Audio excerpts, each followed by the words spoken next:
The first thing he felt was pain. Not a dull ache, nor a nagging one. It was sharp, as if someone had grabbed his ribs and squeezed them in a vice. The second thing he sensed was a smell. Wet stone.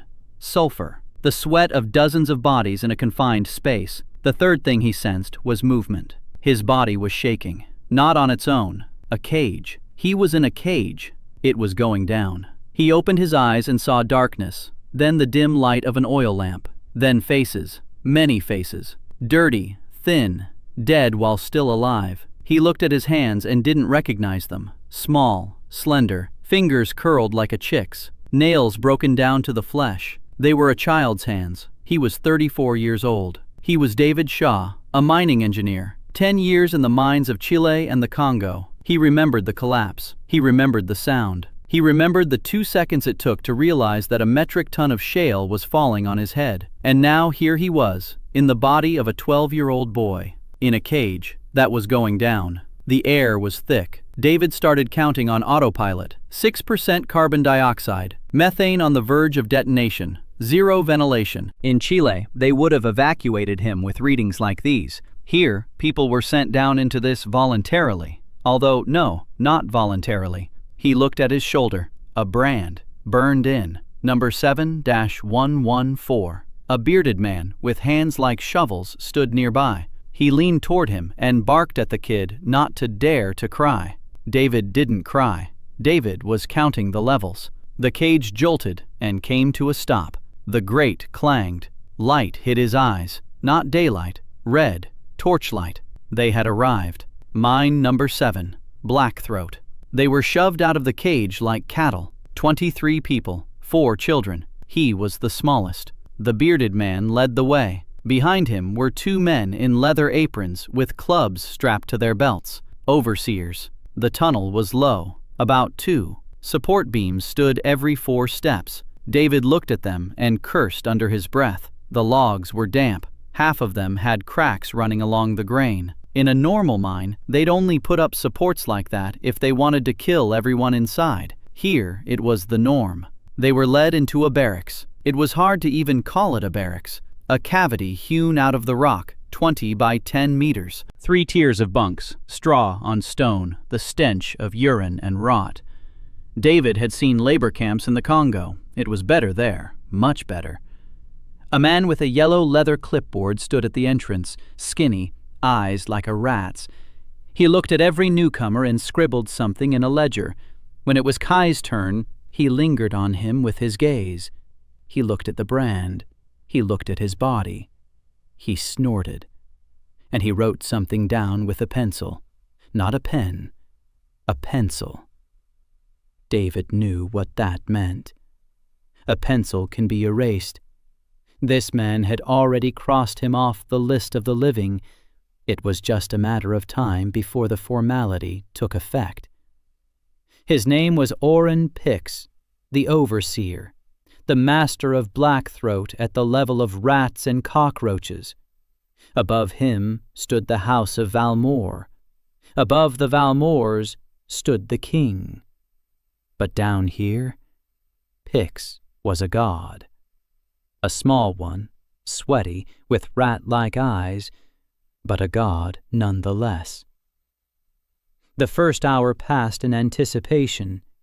They were made to sit along the wall and told not to move. David used this time wisely. He listened. The miners were talking among themselves, quietly, in fragments.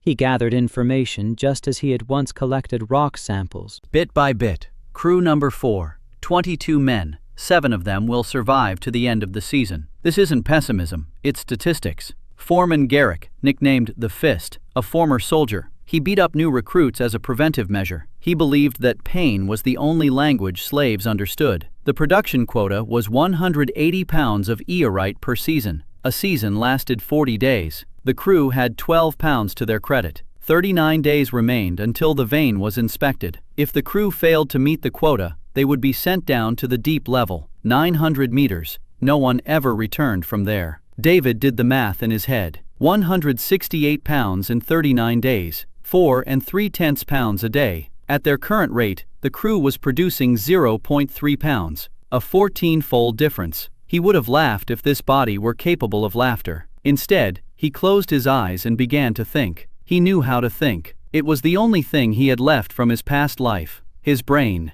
his experience, 10 years in mine shafts all over the world. Knowledge of how rock behaves, how to read fractures, how to smell gas, how to find a vein by the color of the chips.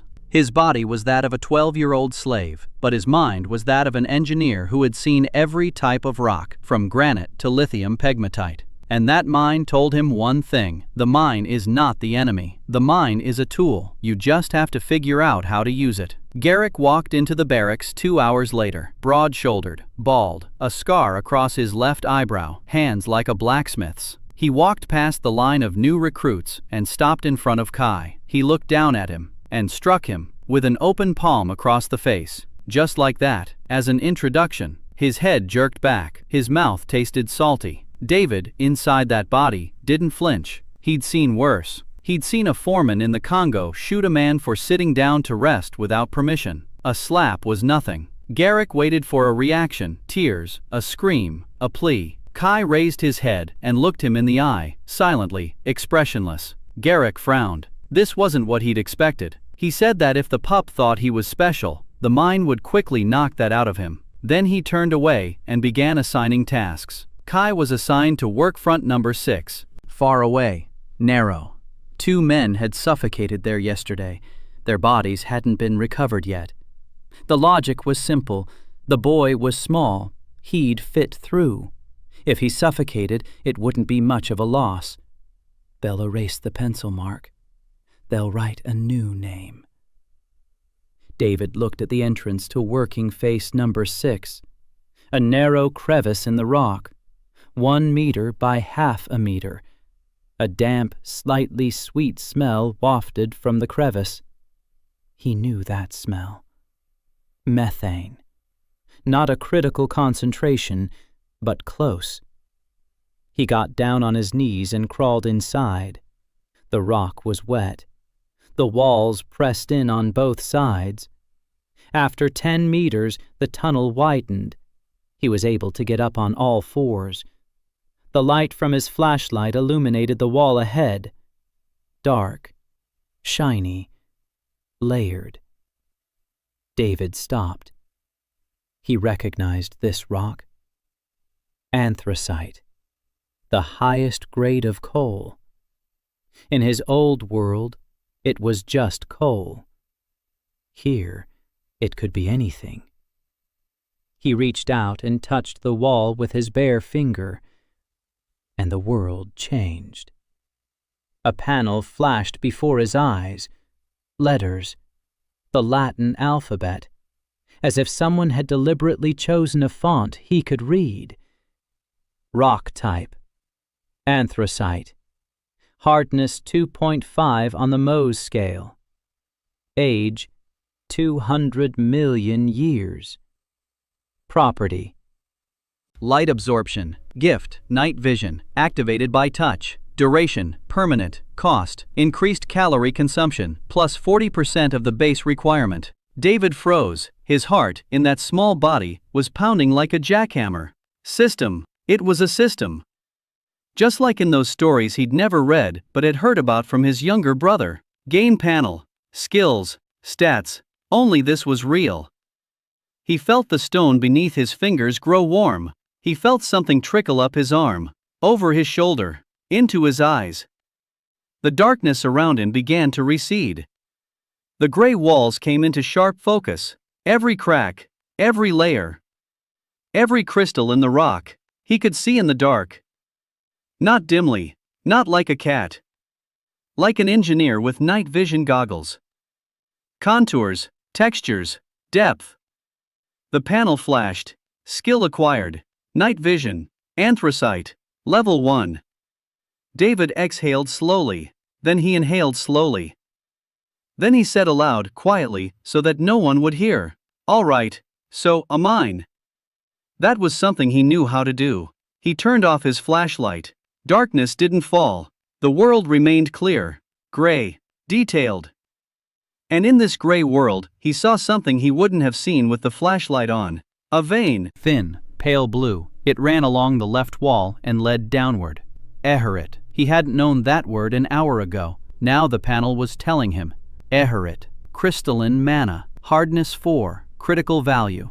A vein. Depth of 2 meters. Preliminary estimate 60 pounds. 60 pounds, a third of the norm, in a single tunnel that had been written off as a dead end. David crouched down and smiled for the first time since he'd been in this body. Not a childish smile, an engineer's smile, the kind of smile a man gives when he's found a vein where everyone else saw nothing but barren rock. He crawled back toward the exit. A boy was waiting for him by the crevice. About 10 years old, skinny, with the number 7-116 on his shoulder. He too had been sent into this tunnel, to his death. The boy stared at him with wide eyes. He said he thought Kai was already dead. David looked at him and asked his name. The boy said his name was Ted. David nodded. Then he said that tunnel number 6 wasn't dead. It's alive. And they'll both be alive too. Ted didn't believe him, but he followed along. They returned to the barracks by evening. Garrick looked at them in surprise. He hadn't expected to see them alive, especially both of them.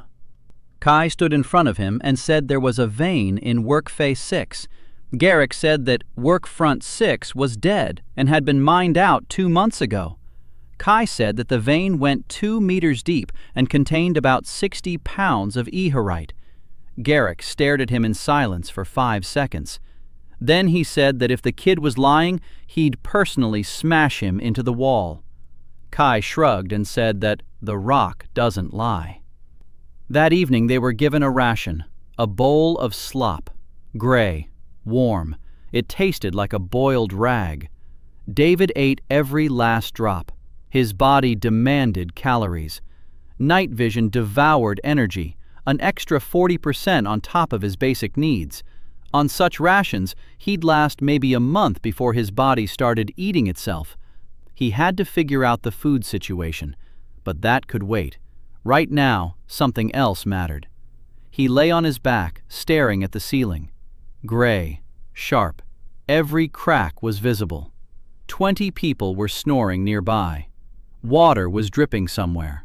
Rock was creaking somewhere. David listened to that creaking and thought.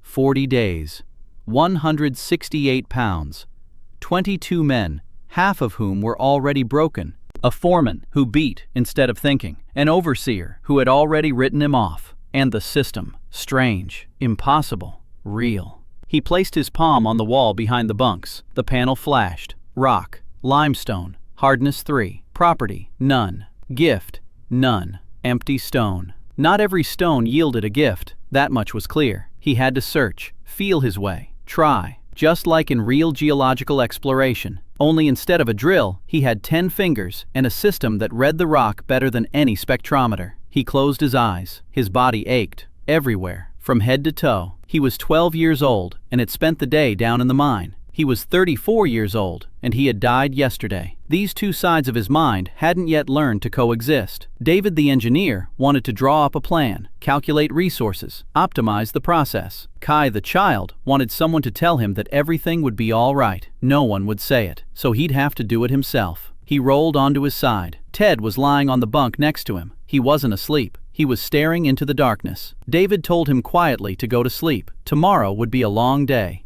Ted asked how he knew there was a vein at the face. David paused. Then he said the rock had told him. Ted paused in response. Then he said, "Rocks don't talk." David closed his eyes and replied that this time it was speaking. You just have to know how to listen. A minute later, Ted fell asleep. David lay there counting. 39 days, 168 pounds, 1 vein out of 60. He needed at least 3 more like that, or 1 big one, or a miracle. Then again, he'd already died once and woken up in the body of a child at the bottom of a medieval mine with a gaming system in his eyes. Miracles were clearly part of his new contract. Morning in Blackthroat didn't begin with light. There was no light here. Morning began with a whistle, sharp, metallic, pounding in his ears like a hammer blow. Kai opened his eyes. The gray world of night vision was still there. He could see every crack in the ceiling, every drop of condensation on the wall, every sleeping body on the bunks around him. His muscles ached as if he'd been run through a rock crusher yesterday. The body of a 12-year-old boy wasn't built for crawling through mine tunnels for 8 hours straight. David stood up. His legs were shaking. He gritted his teeth and walked toward the barracks exit. Rations were being handed out at the entrance to the main tunnel. A bowl of slop, the same gray sludge as yesterday. He ate. His body demanded more. The system was devouring calories. His night vision was working non-stop. Plus 40%. On his current ration, he had 3 weeks left before muscular dystrophy set in. Garrick had assembled a crew in the tunnel. 22 people. Kai looked at them and saw what in David, the engineer at every new tunnel, face. Resources. Not people. Resources. And right then, Kai the child tugged at him from within.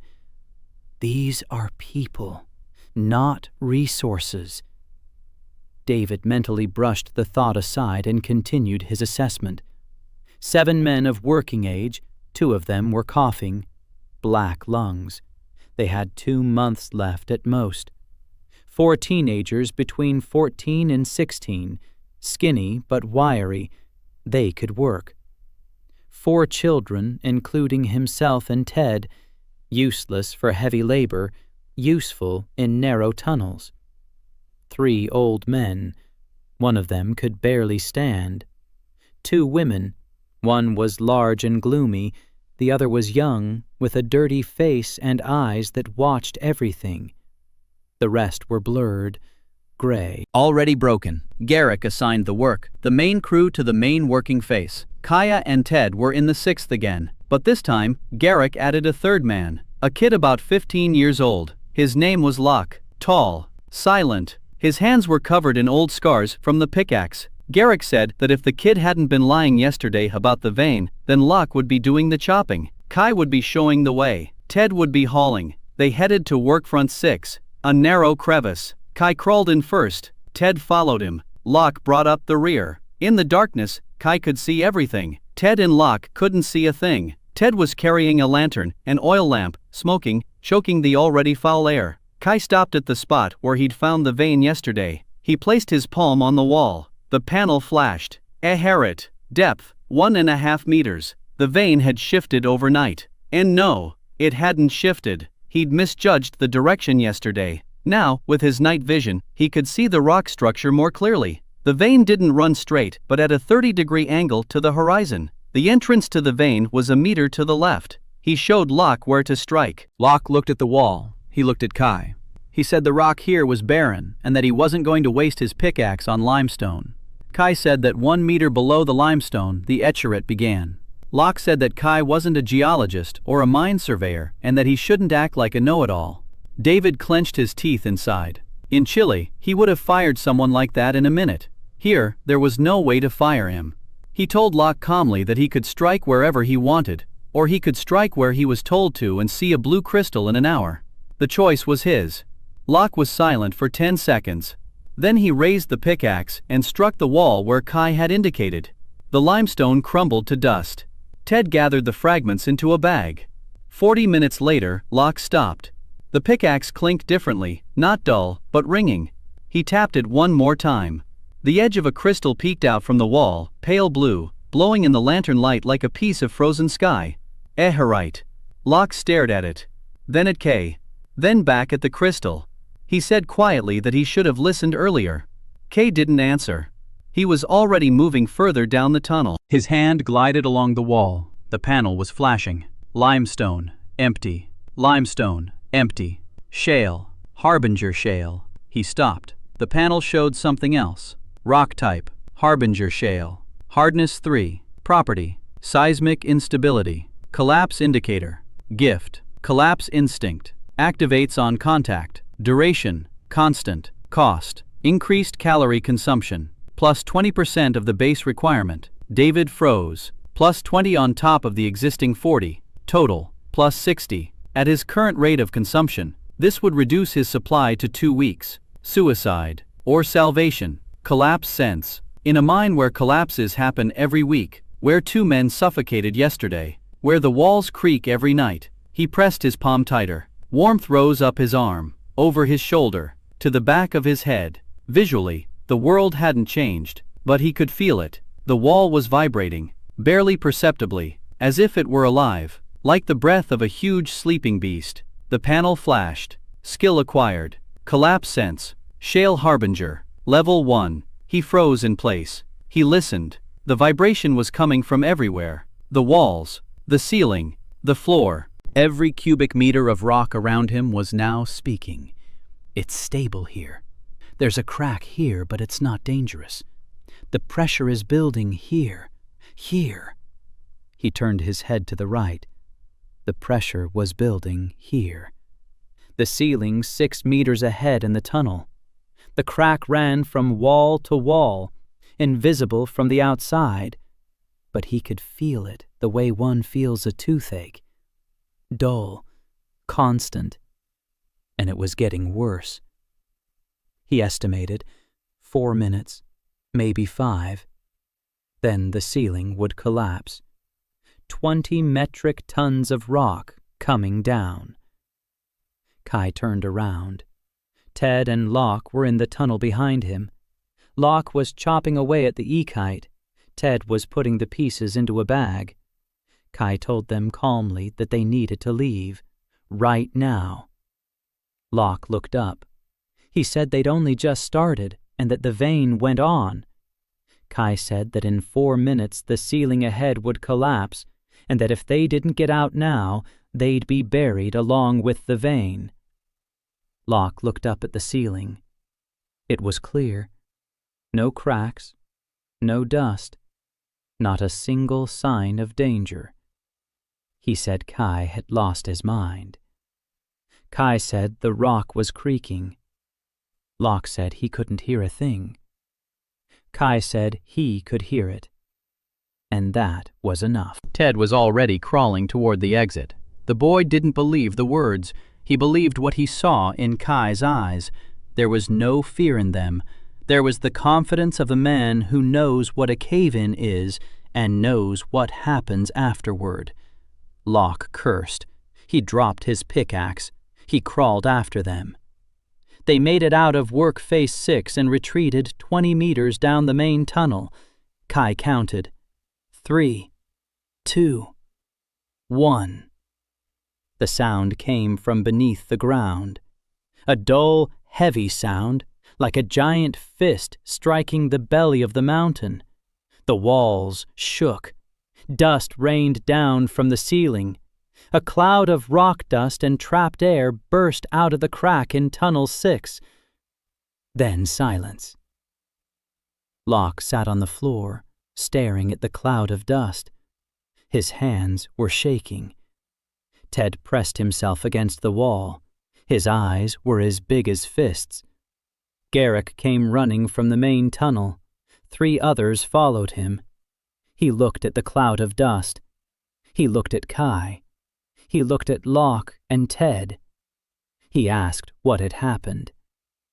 Locke said the kid had led them out a minute before the collapse. Garrick asked how he'd known. Kai shrugged and said the rock had been creaking. Garrick stared at him for a long time, silently. Then he turned and walked away. He didn't hit him, for the first time. That evening in the barracks, Kai tallied up the day's results. 14 pounds of eorite. Locke had managed to mine some before the collapse, plus the 12 that were on the crew's tally, a total of 26 pounds. 154 left. 38 days. 4 pounds a day. But now he knew 2 things. First, the 6th working face hadn't been buried in the cave-in. It had gone deeper. The panel showed an echo. Second, there were other working faces in the mine that had been written off as dead. The 4th, the 9th, the 11th. If at least one of them was like the 6th, the quota was achievable. He lay on his bunk and felt his body craving for food.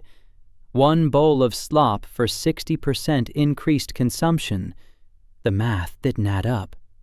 He needed more food, or fewer skills, or a miracle. Footsteps. Someone approached his bunk. He opened his eyes. Night vision revealed a girl, about 13 years old, skinny, dark hair pulled back into a bun, a sharp face, angry, a tin mug in her hand. She set the mug down next to his head. Water. Clean. Not from the communal tank. He looked at her. She said quietly that her name was Mira, that she was a water carrier, and that if he told anyone she'd brought him water outside of her schedule, she'd stab him in the side with a sharp object. Then she left. David looked at the mug. He watched her walk away.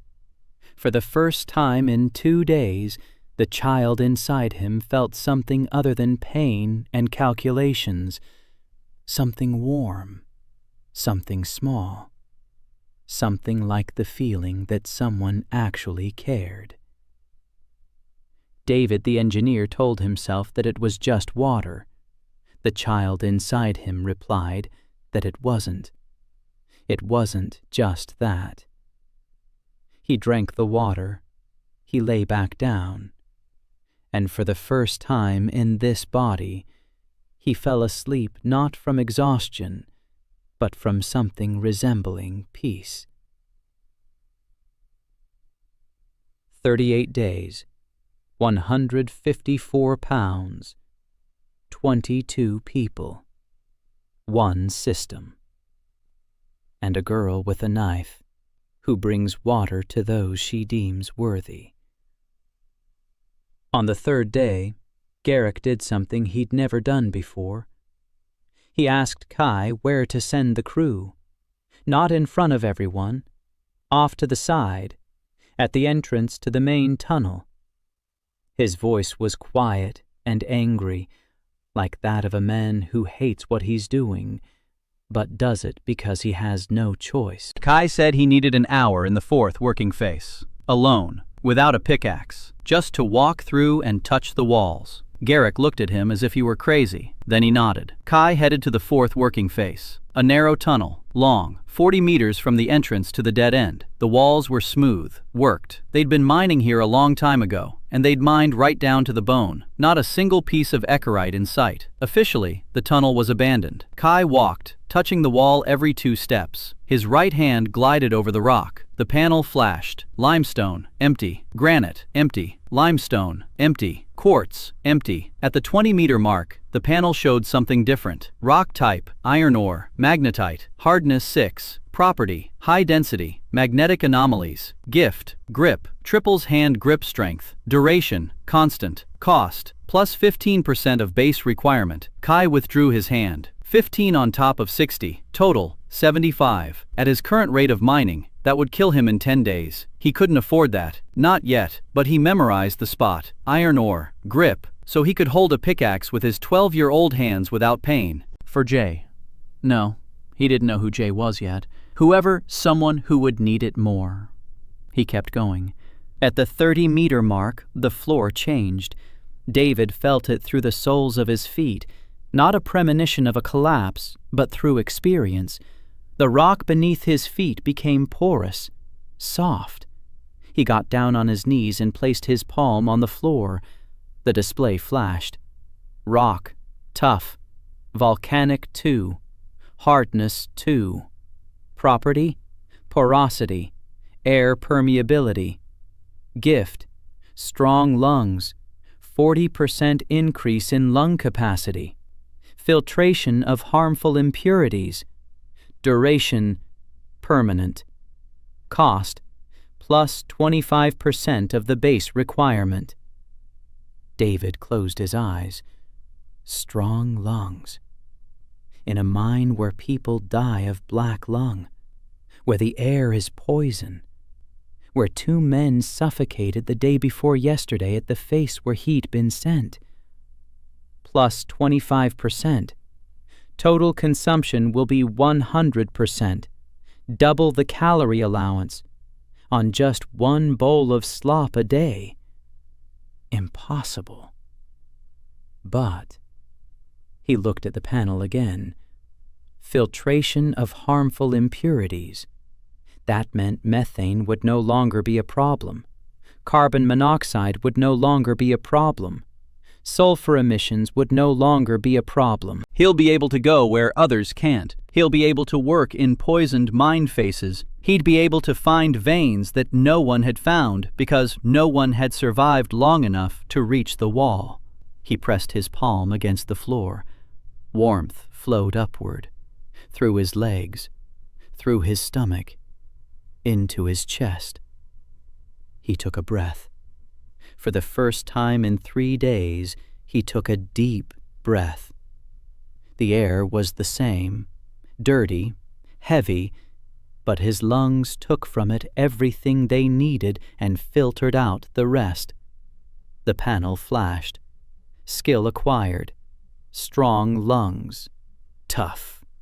Level 1. David stood up. His head was spinning.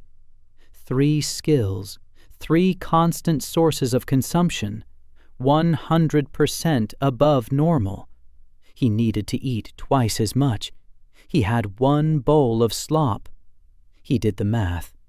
At his current rate of consumption, he'd lose his ability to function in 8 days.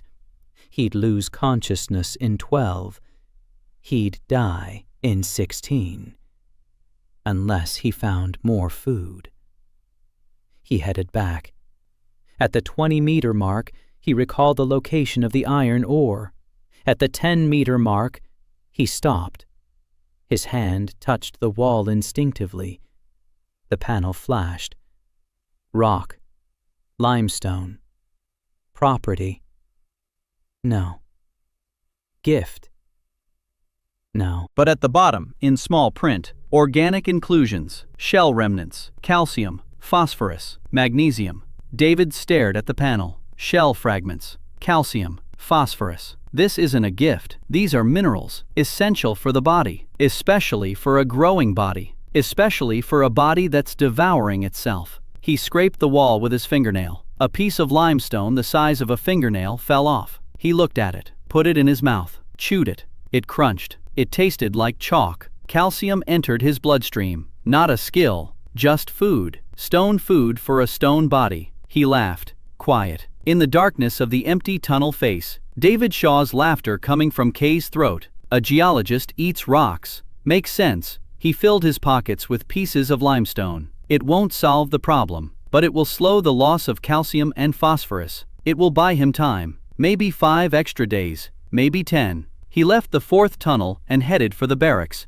He stopped along the way. An old woman was sitting in a side tunnel. Small, hunchbacked. Her hands were gnarled. Her face was like a map of all the cracks in Blackthroat. She was mending a rock bag. Kai had seen her in the barracks. She was one of the 2 women on the crew, the older one. He walked over and sat down next to her. He asked her name was. She looked up. She looked at him without surprise. She said her name was Alina, but everyone called her Grandma L. She said she'd been here for 14 years. She'd survived 3 cave-ins, 2 floods, 1 fever epidemic. Kai asked how she had survived. Grandma L said she didn't know. She said maybe the mountain didn't want to let her go. Then she looked at him intently. She said she'd heard about Work Front 6, about the cave-in, about how he'd brought 2 people out. She said the last time someone predicted a cave-in was 30 years ago. A miner named Hale, Mira's father. Kai froze. He asked what had happened to Hale. Grandma L said that Hale had asked for extra support to be installed at Phase 9. They refused. He insisted. They beat him up. They didn't install the support. The face collapsed 2 days later. Hale was inside. Mira was 6 years old at the time. Kai said nothing. Grandma L went back to the sack. Then, without looking up, she said that Mira only carried water for those she respected, and that in 2 years, Kai was the 3rd. Kai asked who the first 2 were. Grandma L said they were both dead. Kai stood up. He thanked her for the conversation. Grandma L told him not to thank her. She told him to survive. That would be thank you enough. He returned to the barracks. Garrick was standing at the entrance. Next to him stood a person Kai hadn't seen before. A young woman, tall, broad-shouldered, a burn on her left cheekbone, short hair. She stood like a soldier, back straight, arms at her sides, eyes empty. Garrick told the brigade that she was the new recruit, Juri Pak, a former mine guard, stripped of her rank, demoted. He said it with relish. A guard in the barracks. It was like a gift for a man who hated everything above him. Ju-ri didn't say a word. She walked over to the empty bunks, lay down, turned her back to the wall. Kai watched her and saw what David the engineer recognized instantly. Combat training, muscle memory, spatial awareness. Even lying on the bunk, she was monitoring the two exits from the barracks, legs bent, ready to spring up in a second. She was a weapon, broken, cast aside, but a weapon nonetheless. He remembered. That night, he didn't sleep again. He counted. 37 days. 154 pounds. 3 skills. A body that's eating itself away. 1 vein he'd found. 1 possible phantom vein. 1 girl with water. 1 old woman with a memory. 1 former guard with empty eyes. And a system that gave more and more and demanded more and more. He lay there thinking about calories, about how tomorrow he'd have to find food. Not rocks, real food, or at least a way to get a double ration. In Chile, he'd just go to the cafeteria. Here, the cafeteria was a guy with a tub of slop and a ladle. 1 bowl, no more. They'd beat you for a second one. Mira came over again. A mug of water. Silently, she set it down and left. Kai drank it, lay down, closed his eyes. Kai the child asked David the engineer in his mind. "We'll manage." David the engineer replied in his mind. "We'll make it, but it'll hurt." Kai the child replied that he was no stranger to pain. David the engineer said nothing, because this was no pain to get used to. It was worth getting used to only if the plan worked. And the plan was simple. Tomorrow, find another vein. The day after tomorrow, find a way to feed the body. In a week, give the crew a result that would make Garrick stop beating him and start listening. In a month, produce 200 pounds. Simple, impossible, necessary. On the 4th day, Kai solved the food problem. Not completely, but enough to keep him from dying in 12 days. In the morning, he didn't go to the face but to the distant tunnel behind the barracks. There was water there. Not drinkable. Groundwater. It seeped from the wall and collected in a knee-deep puddle. Murky, rust-colored from the iron. No one drank it. David got down on his knees and dipped his hand into the water. The panel flashed. Liquid. Water. High mineral content. Iron. Manganese. Traces of sulfur. Potable. With reservations. Organic inclusions. Fungal spores. Larvae of subterranean insects. Nutritional value. Minimal. And at the bottom, in small print, biological objects. Detected. He peered closely. Shadows were moving in the water. Small. Whitish. Worms. Subterranean worms. Blind. As long as a finger. He caught one. The panel flashed at his touch of the living creature. Organism. Deep-dwelling worm. Class. Annelida. Nutritional value. Protein, 62%. Fat, 18%. Caloric content, approximately 40 calories per individual, 40 calories per worm. He needed about 3,000 calories a day at his current skill expenditure. 1 bowl of slop provided 800 at most, a deficit of 2,200. That's 55 worms a day. David looked at the pit. There were plenty of worms, dozens, maybe hundreds. He began gathering them, with his hands, into his pockets, slippery, cold, wriggling. The Kai child wanted to throw up. David the engineer told him mentally to shut up. In the Congo, he'd eaten termites for 3 days when their camp was cut off by a flood. Worms aren't any worse, maybe even better. A squirrel is bigger. He gathered 30 of them, hid them in a rock-carrying bag, returned to the barracks, ate 10 of them raw while no one was looking. They tasted like wet clay with an iron aftertaste. His stomach accepted them. His body got 400 calories. The deficit dropped to 1,800. Not ideal, but it's the difference between dying in 12 days and dying in 25. 25 days is 13 more. A lot can happen in 13 days. He hid the remaining worms in a bag under the bunks. Garrick organized a work crew. Kai approached him and said he wanted to check Workfront 9. Garrick said that Workfront 9 had collapsed 6 months ago and that there was no way to get through there. Kai said he'd get through. Garrick looked at his body, skinny, slender. Maybe he could squeeze through. He nodded. Kai headed for the 9th tunnel. The entrance was half blocked. A pile of rocks left a gap about 40 centimeters wide. An adult couldn't get through. A child would barely make it. He took off his shirt. He squeezed into the gap. The rocks scraped his skin. He crawled on his stomach. Arms stretched forward. Head turned to the side. His lungs worked steadily. Strong lungs. The air behind the debris was toxic. methane, sulfurous gas. Without training he would have lost consciousness within a minute. With training he breathed as if on the surface. 10 meters in, the debris ended. The tunnel opened up. Wide, tall, untouched. Kai stood up. His night vision revealed the walls. He moved forward, his right hand on the wall. The display flashed. Granite, empty. Granite, empty. Quartz, empty. At the 15th meter, the display exploded with information. Rock type, Eherite. Crystalline mana. Hardness 4. Vein. Width 80 centimeters. Depth 0. On the surface, estimated volume 120 pounds. Kai froze. 120 pounds. On the surface of the wall. A vein that no one had touched because the face had collapsed before they reached it. 120 plus 26 on the tally. 146. 34 left. 34 pounds in 37 days. It was possible. For the first time since he'd been trapped in this body, the task was no longer impossible. It had simply become difficult. David knew the difference. Impossible is when physics is against you. Difficult is when only people and circumstances are against you. People can be persuaded. Circumstances can be worked around. He moved on. The vein stretched across the entire wall. Blue crystals jutted out of the rock like teeth. In the glow of his night vision, they looked silver. He touched each one. The panel showed the same thing. Eherite. Pure. High quality. The nobles on the surface paid for this kind with gold. Here it was in the wall of a tunnel that everyone considered dead. He reached the end of the tunnel. A dead end. A wall. Smooth. Dark. He placed his palm against it. The panel flashed. Rock. Unknown. Hardness. No data. Age. No data. Properties. No data. Gift. Locked. For the first time, the system gave no response. The wall was smooth, too smooth. Not cut by a tool. Natural, as if the rock here were different. Not a mineral, something else. He removed his hand. The panel went dark. He stood there for another minute.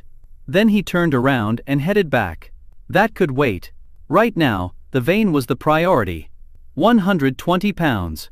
He made his way through the rubble. Found Locke. Told him there was a 120-pound vein in the 9th. Pure eckrite. On the surface of the wall, no need to cut into the rock. Just remove the crystals. Locke looked at him. Then he said quietly that Kai was crazy. And that he was coming with him. The two of them went back to level 9 together. Locke squeezed through the crevice with difficulty. He cursed 4 times, but he made it through. When he saw the wall of crystals, he fell silent. He stood there and stared. Then he said he hadn't seen anything like it in 2 years in the mine. Then he started working. By evening, they'd hauled out 32 pounds. Through the crevice, piece by piece. It took 2 hours just to get it through. Kai did the math. 32 pounds a day. If they worked like this every day, the tunnel would be dug out in 4 days. But the crack was slowing them down. They needed to widen the passage. For that, they needed people. To get people, they needed Garrick's permission. And Garrick needed results. He brought the 32 pounds and set them down in front of Garrick in the barracks. Garrick looked at the crystals. The 22 men in the crew looked at the crystals. 32 pounds in a single day. The crew produced 3 pounds a week. A 12-year-old boy had produced 10 times the weekly quota in a single day. The silence was so thick you could hear water dripping in the distant tunnel. Garrick looked up. He looked at Kai. Kai said that in Workfront 9, the vein yielded 120 pounds, that the entrance was blocked, but he could squeeze through, that it would take 4 men to widen the passage and haul everything out in 5 days. Garrick was silent. Then he asked why he needed to do this. Kai said he didn't want to go down to the deep level. Garrick said nobody did. Kai said the difference between him and everyone else was that he knew how to avoid it. Garrick clenched his fists. David could see the veins throbbing in his jaw. The foreman wasn't used to a kid telling him what to do, but 32 pounds were lying on the floor. They carried more weight than any words. Garrick picked 3 men. Locke, a guy named Bart, a guy named Kesson. Tomorrow they're heading to the 9th level.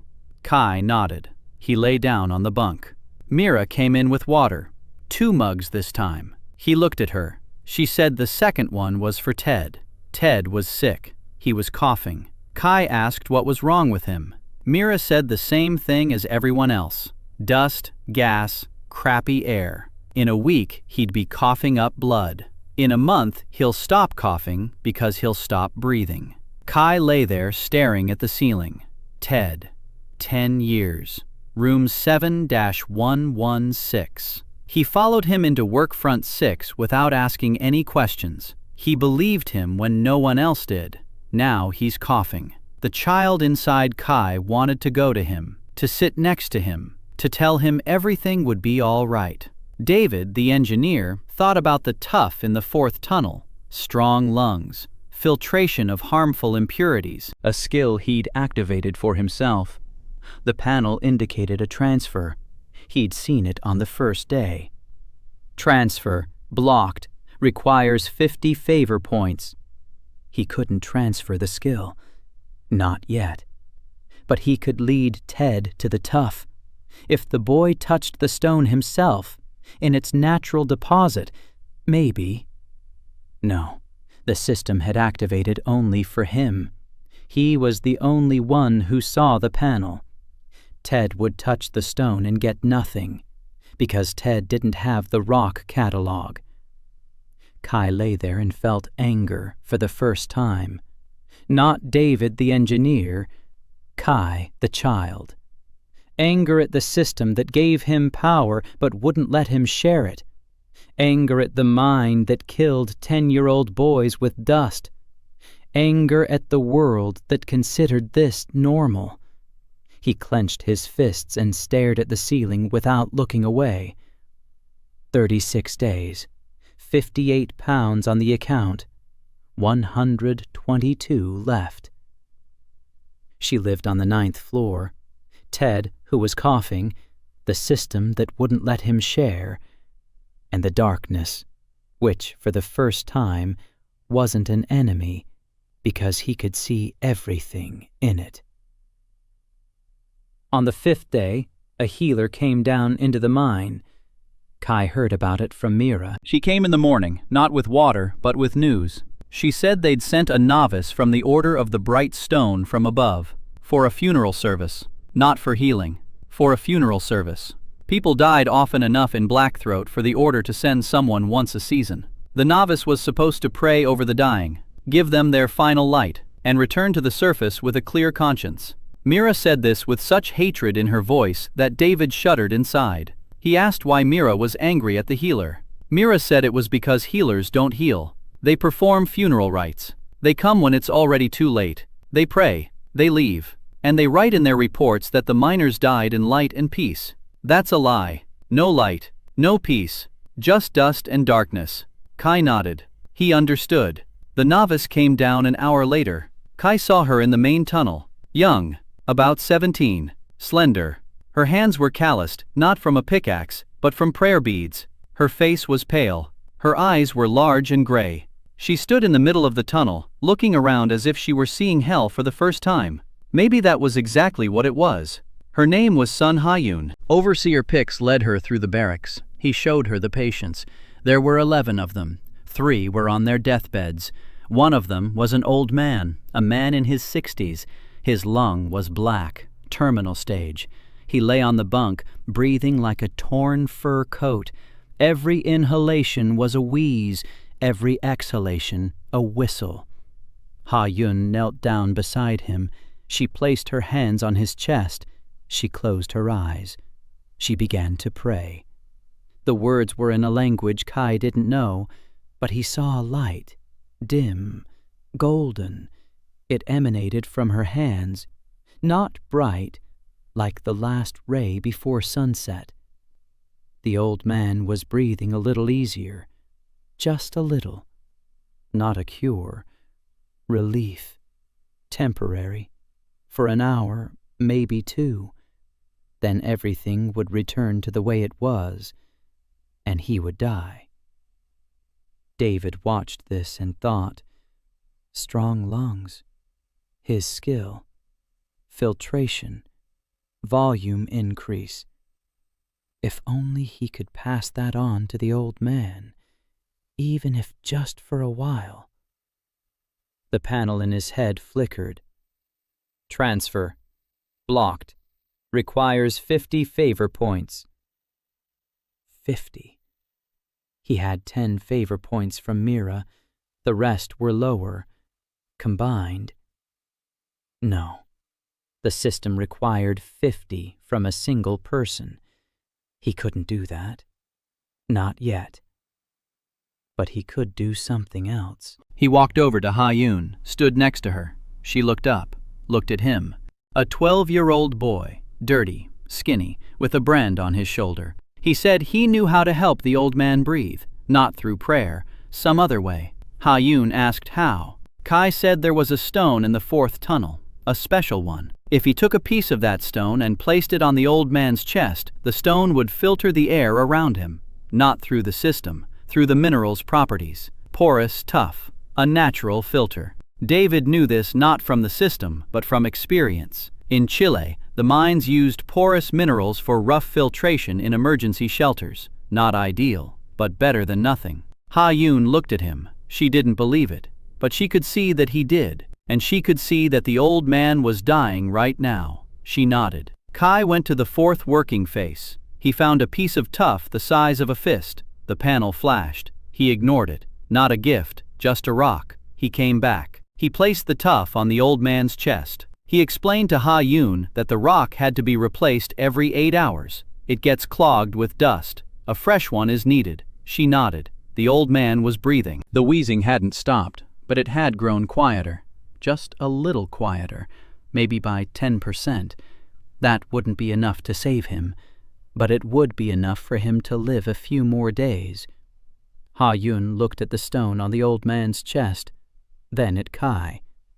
Then she said quietly that she'd been in the order for 3 years and had never once seen anyone heal with a stone. Kai said it wasn't healing, it was engineering. She didn't understand the word. He said it meant using what you have to do what you need to do. She nodded slowly. Then she asked how he knew that. Kai said the mine had taught him. Ha-Yun was silent for a moment. Then she said that the mine usually teaches only one thing: to die. Kai replied that maybe he was a bad student. Ha-Yun smiled. For the first time since he'd ever seen her. It was a small smile, tired, but genuine. She stayed in the barracks. Pix told her she could go up in 3 days. 3 days for the wake, then up. Then the report. Then forget.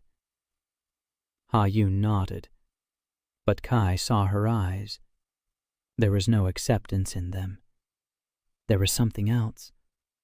Anger, quiet, deep, like an Echera living beneath limestone, invisible from the outside, but it's there. Kai spent the day in the 9th tunnel. Locke, Bart, Kesson. They were widening the passage. They broke up the rock, hauled out stones. Kai showed them where to strike so as not to hit the vein. The panel helped. Every touch of the wall revealed the rock structure, cracks, weak spots. He read the mine like a book. By evening, the passage was wider, 1 meter by 1 meter. An adult could crawl through on all fours. They hauled out another 20 pounds of eorite. That brought the crew's total to 78 pounds. 102 remained. 35 days, less than 3 pounds a day. At a rate of 20 pounds a day from the 9th face, the quota was achievable. For the first time, the numbers added up with room to spare. David allowed himself to exhale for a second. Then he held his breath again because it was too early to relax. The numbers added up for the Ekite. They didn't add up for everything else. Ted was coughing harder. Kai visited him after his shift. The boy was lying on the bunk, shivering. His forehead was hot. His lips were blue. Ha-Yun sat next to him, her hands on his chest. A golden light shone around them. Ted's breathing had evened out slightly, but it was temporary, like a painkiller, not a cure. Kai stood there watching. David the engineer was weighing his options. Kai the child wanted to punch the wall. Ha-Yun looked up. She looked at Kai. She said quietly that the boy had about 10 days left, maybe 12. His lungs were clogged. She could ease the pain, but couldn't cure him. The order had taught her to pray, not to heal. Light relieves the pain, not the cause. Kai asked what it would take to cure him. Ha-Yun said he needed fresh air, rest, food, warmth. In other words, everything that wasn't in the mine, and never would be. Kai was silent. Then he said he'd find a way. Ha-Yun looked at him for a long time. Then she said quietly that he wasn't a boy. Kai froze. He asked what she meant. Ha-Yun said that boys his age don't talk like that, don't think like that, don't look like that. She said that when she puts her hands on people, she feels them, their pain, their fear, their exhaustion. When she touched his hand an hour ago, she didn't feel a child. She felt something old, something heavy, like a stone that had lain in the ground for 1,000 years. Kai was silent. David froze inside. She sensed it. She didn't see the system. She didn't read his thoughts.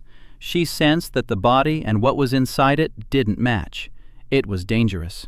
It was the first time anyone had come so close to his secret. He could have lied. He could have brushed it off. He could have told her she was wrong. Instead, he told the truth, part of it. He said he wasn't like other boys, that he knew things he shouldn't know, that he couldn't explain where they came from, but that everything he did to survive, and to ensure others survived. Ha-Yun looked at him. Then she nodded. She said she wouldn't ask any questions, for now. She said that in the order, she'd been taught that the light sends answers in strange forms. Maybe he was the answer to someone's prayer. Kai didn't argue. Maybe she was right. Maybe someone, somewhere, had prayed for a man who could read stones to appear in Blackthroat, and the universe answered.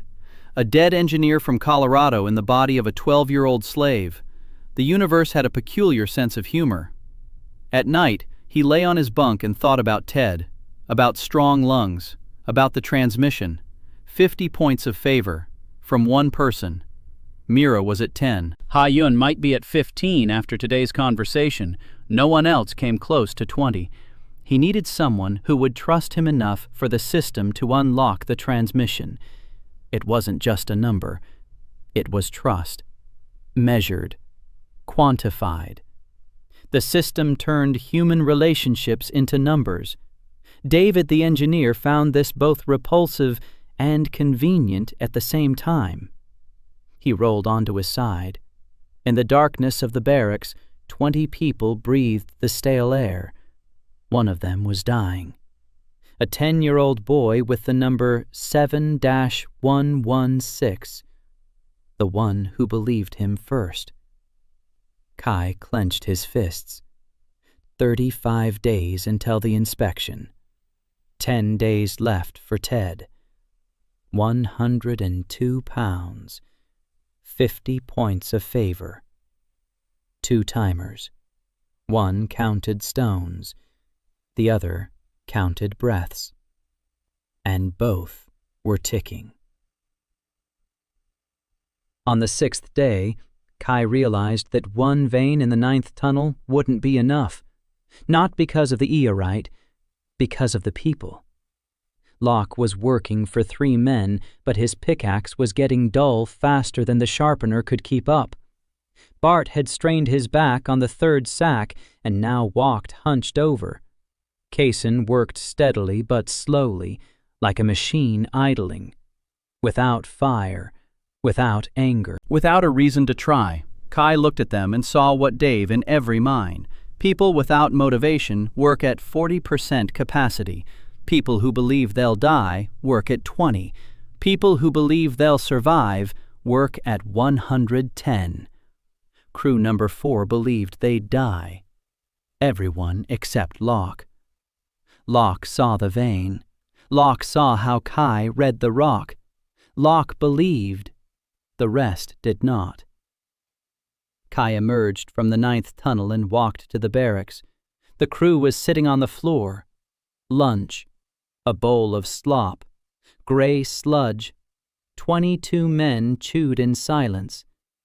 Kai stood up in the middle of the barracks and said loudly that crew number 4 would produce 200 pounds. Silence. 22 pairs of eyes. Garrick looked up. The foremen were coming in. Kai continued.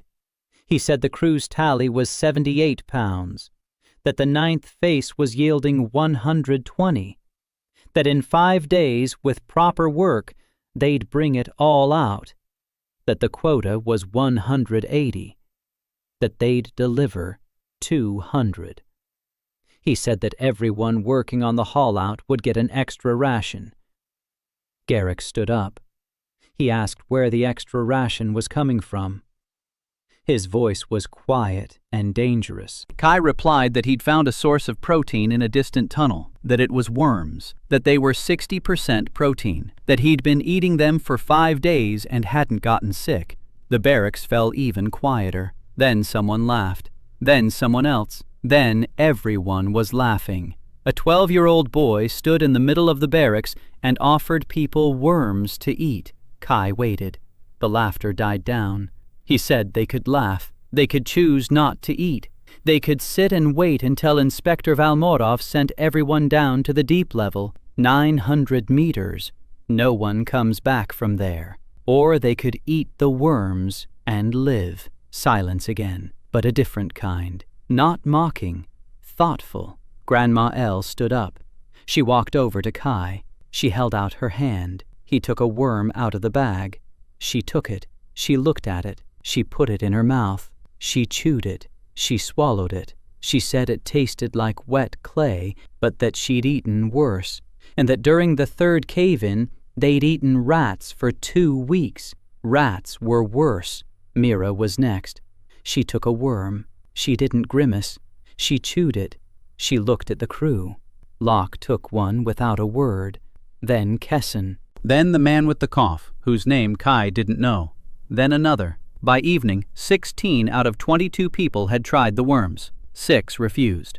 Garrick was among those who refused. He stood in the corner and watched. He didn't say anything. He didn't hit anyone. He didn't yell. He just watched. Ju-Ri Park didn't eat either, but for a different reason. She didn't eat because she didn't get along with people at all. It was her 4th day in the barracks, and she hadn't said a word to anyone except on the first day. She lay on her bunk. She got up for roll call. She went down to the mine face. She worked in silence. She came back. She lay down. A wall. A living wall with a burn on her cheekbone. Kai approached her that evening. He sat down next to her. She didn't turn around. He said he'd seen her working in the mine. He said she struck the rock with her left hand even though she was right-handed. He said she positioned her feet like a fighter, not a miner, wider apart, with her weight on her back foot. He said she always checked the exits every time she entered a room, and that when she slept, she lay facing the wall, but always with her back to the passageway. Ju-Ri turned around. She looked at him. Her eyes weren't empty. They were cold. Those are 2 different things. She asked what he wanted. Kai said he needed a fighter. She said she wasn't a fighter. She was a former guard, stripped of her rank, because she refused to shoot a boy who was running out of the mine. A boy his age. Kai fell silent. Then he asked what had become of the boy. Ju-Ri turned away toward the wall. She said she didn't know, that she hoped he had survived, that it was the only thing that allowed her to wake up in the morning. Kai stood up. He said he didn't need someone who shoots children. He needed someone who had refused to shoot, because someone like that knows the difference. Ju-Ri didn't answer, but Kai saw her shoulders tremble for a single second. Then she turned back to the wall. He left. That night, Tai Tho's condition worsened. His cough turned into wheezing. Ha Yun sat beside him all night, her hands on his chest, a golden light. Kai sat on the other side, counting his breaths, 18 per minute. The normal rate for a 10-year-old is 25. 7 breaths short. 7 breaths between life and slow suffocation. Ha Yun looked up. Her eyes were red from exhaustion. She said the light was draining her strength, that she could keep it up for 2 more days, then she'd need a rest, or she'd collapse herself. Kai asked what would happen to Ted if she stopped. Ha-Yun said he knew. Kai knew. He placed his palm on the wall behind Ted's bunk. The panel flickered. Limestone. Empty. Nothing, nothing. He withdrew his hand. He looked at Ted. A small face, gray, beads of sweat on his forehead, his lips slightly parted, every breath a struggle. David the engineer thought to himself that they had to accept the loss and focus on those who could be saved. Kai the child thought to himself that David could go to hell. They didn't speak to each other for the rest of the night. On the 7th day, Kai woke up to a scream. Not a scream, a howl. Garrick was standing in the middle of the barracks, bellowing. Pix. Orrin Pix, the overseer, was standing in the doorway. 2 guards stood beside him. Pix spoke calmly. He said that Brigade Number 4 was showing abnormal output, that 78 pounds in 6 days was suspicious, that he wanted to check the source, and that until the inspection was complete, the output from the 9th face would be confiscated. Kai lay on his bunk and listened. David, the engineer, instantly assessed the situation. Pix didn't suspect theft. Pix was afraid. If Crew 4 met the quota, Inspector Valmorov would start asking questions. Why had this crew previously produced only 3 pounds a week? Who was to blame? Who had been stealing the difference? The answer to all 3 questions was Orrin Pix. For years, he had been underreporting production. He sold the difference on the side through black markets. Crews that produced too much were assigned foremen who underproduced. Garrick was his tool, not his partner. A tool. Beat up the newbies. Keep output low. Get extra pay. Garrick knew that. He'd always known. But he had no choice. Pix could send him down to the deep level with a single stroke of his pen. Now Pix was standing in the doorway, saying that the 9th face was closed until the inspection. Garrick yelled that the crew would die down in the deep level without that output. Pix said it wasn't his problem, and he left. Silence. Garrick stood in the middle of the barracks. His hands were shaking, not from fear, from rage. Kai got up from his bunk. He walked over to him. He said quietly that the 9th face wasn't the only one, that there were others, that he'd find them. Garrick looked down at him. His eyes were wet, for the first time ever. He said that Kai didn't understand, that Pix wouldn't shut down just one face. He'd shut them all down. He'd shut down every face Kai set foot in until the crew was back down to 3 pounds a week, because otherwise, Pix would end up in jail himself. Kai said there was another option. Garrick asked what it was. Kai said they could take Pix out.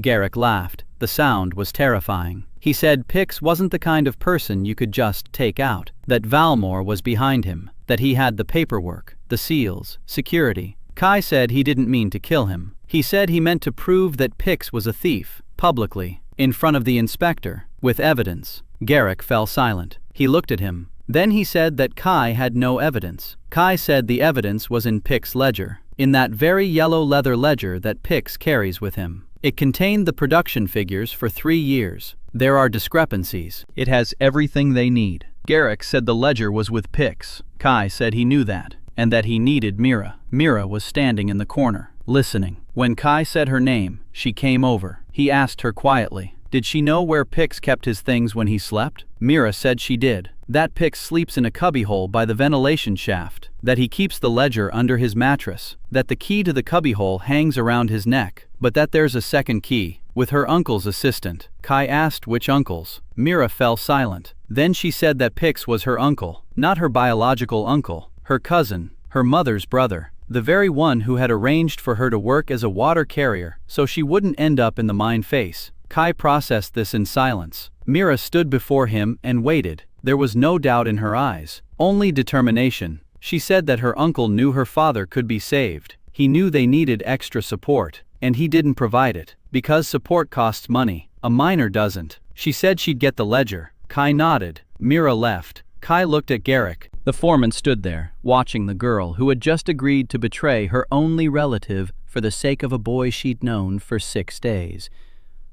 Garrick said quietly that Kai was playing with fire. Kai replied that fire was the only thing they had. For the rest of the day, the crew worked in the main working face, without fifth, slowly, 3 pounds per shift, just like before. Kai walked through the tunnels, running his hands along the walls, searching. The panel flashed. Empty, empty, empty. At sunset, Mira returned. In her hands was a bundle wrapped in a rag. Inside was a yellow leather ledger. She said that Pix's assistant slept soundly after drinking his evening ration, that the key was hanging on a hook, that she'd return it before dawn. Kai opened the ledger. The pages were covered in fine handwriting, numbers, dates, crew numbers, production volumes. He read, and the engineer David inside him smiled. Pix kept 2 sets of books, one column for the Valmores, the other for himself. The difference between them over 3 years amounted to 412 pounds of eorite. 412 pounds.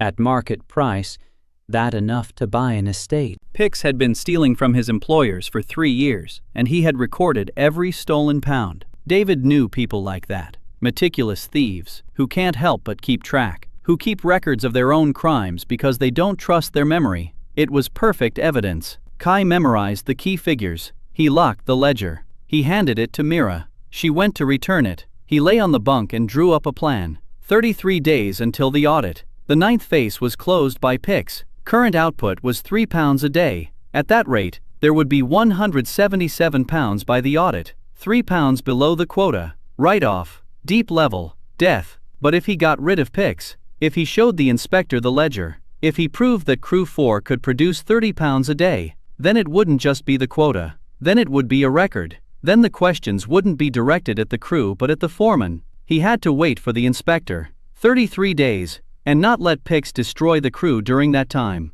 Ted was coughing in the corner. Hyun was sitting next to him. The light on their palms was fading. 2 timers, one set for 33 days, the other for 8. Rocks and breaths. On the 8th day, Juri Park stepped out of her wall. Not completely, just one step. Kai was working in the main tunnel, chopping away at the rock. The pickaxe was heavier than his arms could bear. A 12-year-old's body wasn't built for this kind of work. His skills gave him vision, lungs, and intuition, but they didn't give him strength. His hands were a child's hands, slender, weak. After an hour of work, his fingers went numb. After 2 hours, he couldn't clench his fist. He remembered the iron ore in the 4th tunnel. Grip. A 3-fold increase in gripping strength, plus 15% to calorie expenditure, a total of 115% above normal. More than double the ration. With the worms, he was covering about 1,800 calories out of 3,000. Another 15% is another 450. The deficit will become critical in a week. But without hand strength, he's useless in the tunnel. And a useless Kai is a dead Kai. He went to the 4th tunnel after his shift. He found the iron bar. He placed his palm on it. Warmth. Up his arm, into his fingers, into his palm, into his wrists. He clenched his fist, tightly, like never before in this body. The panel flashed. Skill acquired. Grip. Iron ore. Level 1. 4 skills. 115% consumption. His body was eating itself faster than he could feed it worms and limestone. The math of death, but living math, because with grip, he could work, he could chop, he could hold a pickaxe for 8 hours without his fingers giving out. He returned to the barracks. Juri was sitting on the bunk. She wasn't lying down. She was sitting. She was looking at him. He walked past her. She said, "Stop." He stopped. She said she'd seen him working in the mine. She said he was holding the pickaxe wrong, that he was striking with his shoulder instead of his torso. that he was wasting twice as much energy as necessary. Kai turned toward her. She stood up. She walked over. She took his pickaxe. She demonstrated the grip. The lower hand at the end of the handle. The upper hand a third of the way up. Swing from the hip. Strike with your whole body. Not with your arm. With your body. Kai tried it. The difference was like that between a hammer and a jackhammer. The force flowed from his legs through his back into his arms. The pickaxe sank 2 fingers deeper into the rock. With the same amount of effort. Juri nodded. She said that the guards were trained to work with weapons. The pickaxe is a weapon, it's just that no one thinks of it that way. Kai asked if she would teach him more. Juri paused. Then she said she would teach him if he explained one thing to her. How he found out about the cave-in in the 6th tunnel. Kai said the rock had creaked. Juri said she'd heard that story, and that she didn't believe it. Rock doesn't creak 4 minutes before a cave-in. Rock creaks 4 seconds before. She knew that. She was a guardian. She'd been trained to recognize cave-ins. 4 minutes isn't a creak. 4 minutes is a prediction. Kai was silent. Then he said he had a gift. That he could sense the rock. That he couldn't explain how, but he could demonstrate it. Juri crossed her arms over her chest. She said she wanted to see for herself. They went into a side tunnel. Kai placed his palm against the wall. He closed his eyes. He listened. His sense of impending collapse was constantly at work, in the background, like the sound of blood rushing in his ears. He said the wall was stable. That there were no cracks. That the pressure was even. Then they walked 20 meters. He touched the wall again. He said there was a crack here, horizontal, 20 centimeters deep, not dangerous. But in 6 months, at the current pressure, the ceiling would sag by 3 centimeters. Additional reinforcement was needed. Juri looked at him. Then she walked over to the wall. She tapped it with her fist. She listened closely. She said he was right. There was a crack. She could tell by the sound, but she couldn't determine its depth or predict what would happen. She asked what he was. Kai said he was a miner. Juri said no. Miners don't do what he does. Kai said maybe he was just a good miner. For the first time in 5 days in the mine, Juri smiled. Just the corner of her mouth. Then she said, fine. She said she would teach him combat, movement, body control, because his body was a mess.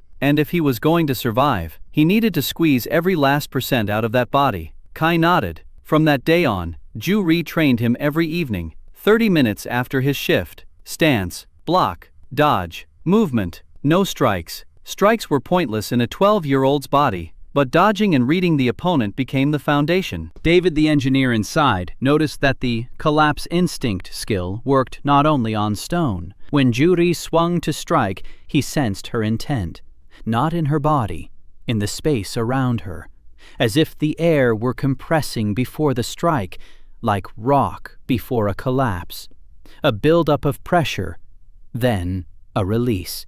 He began to dodge not the strike itself, but the intent, half a second earlier. Juri noticed this during their second training session. She stopped. She said that didn't happen, that he moved before she struck. Kai said he felt the pressure. She asked what kind of pressure. He said he didn't know how to explain it. He said that before the strike, the world around her became heavier, like a wall before a landslide, and he simply moves from the heavy spot to the light one. Juri stood there and watched him. Then she said quietly that in her 6 years in the guard, she'd never seen anything like it. Then she continued the training. They struck harder.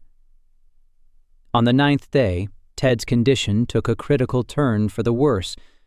Ha-Yun hadn't slept for 2 days.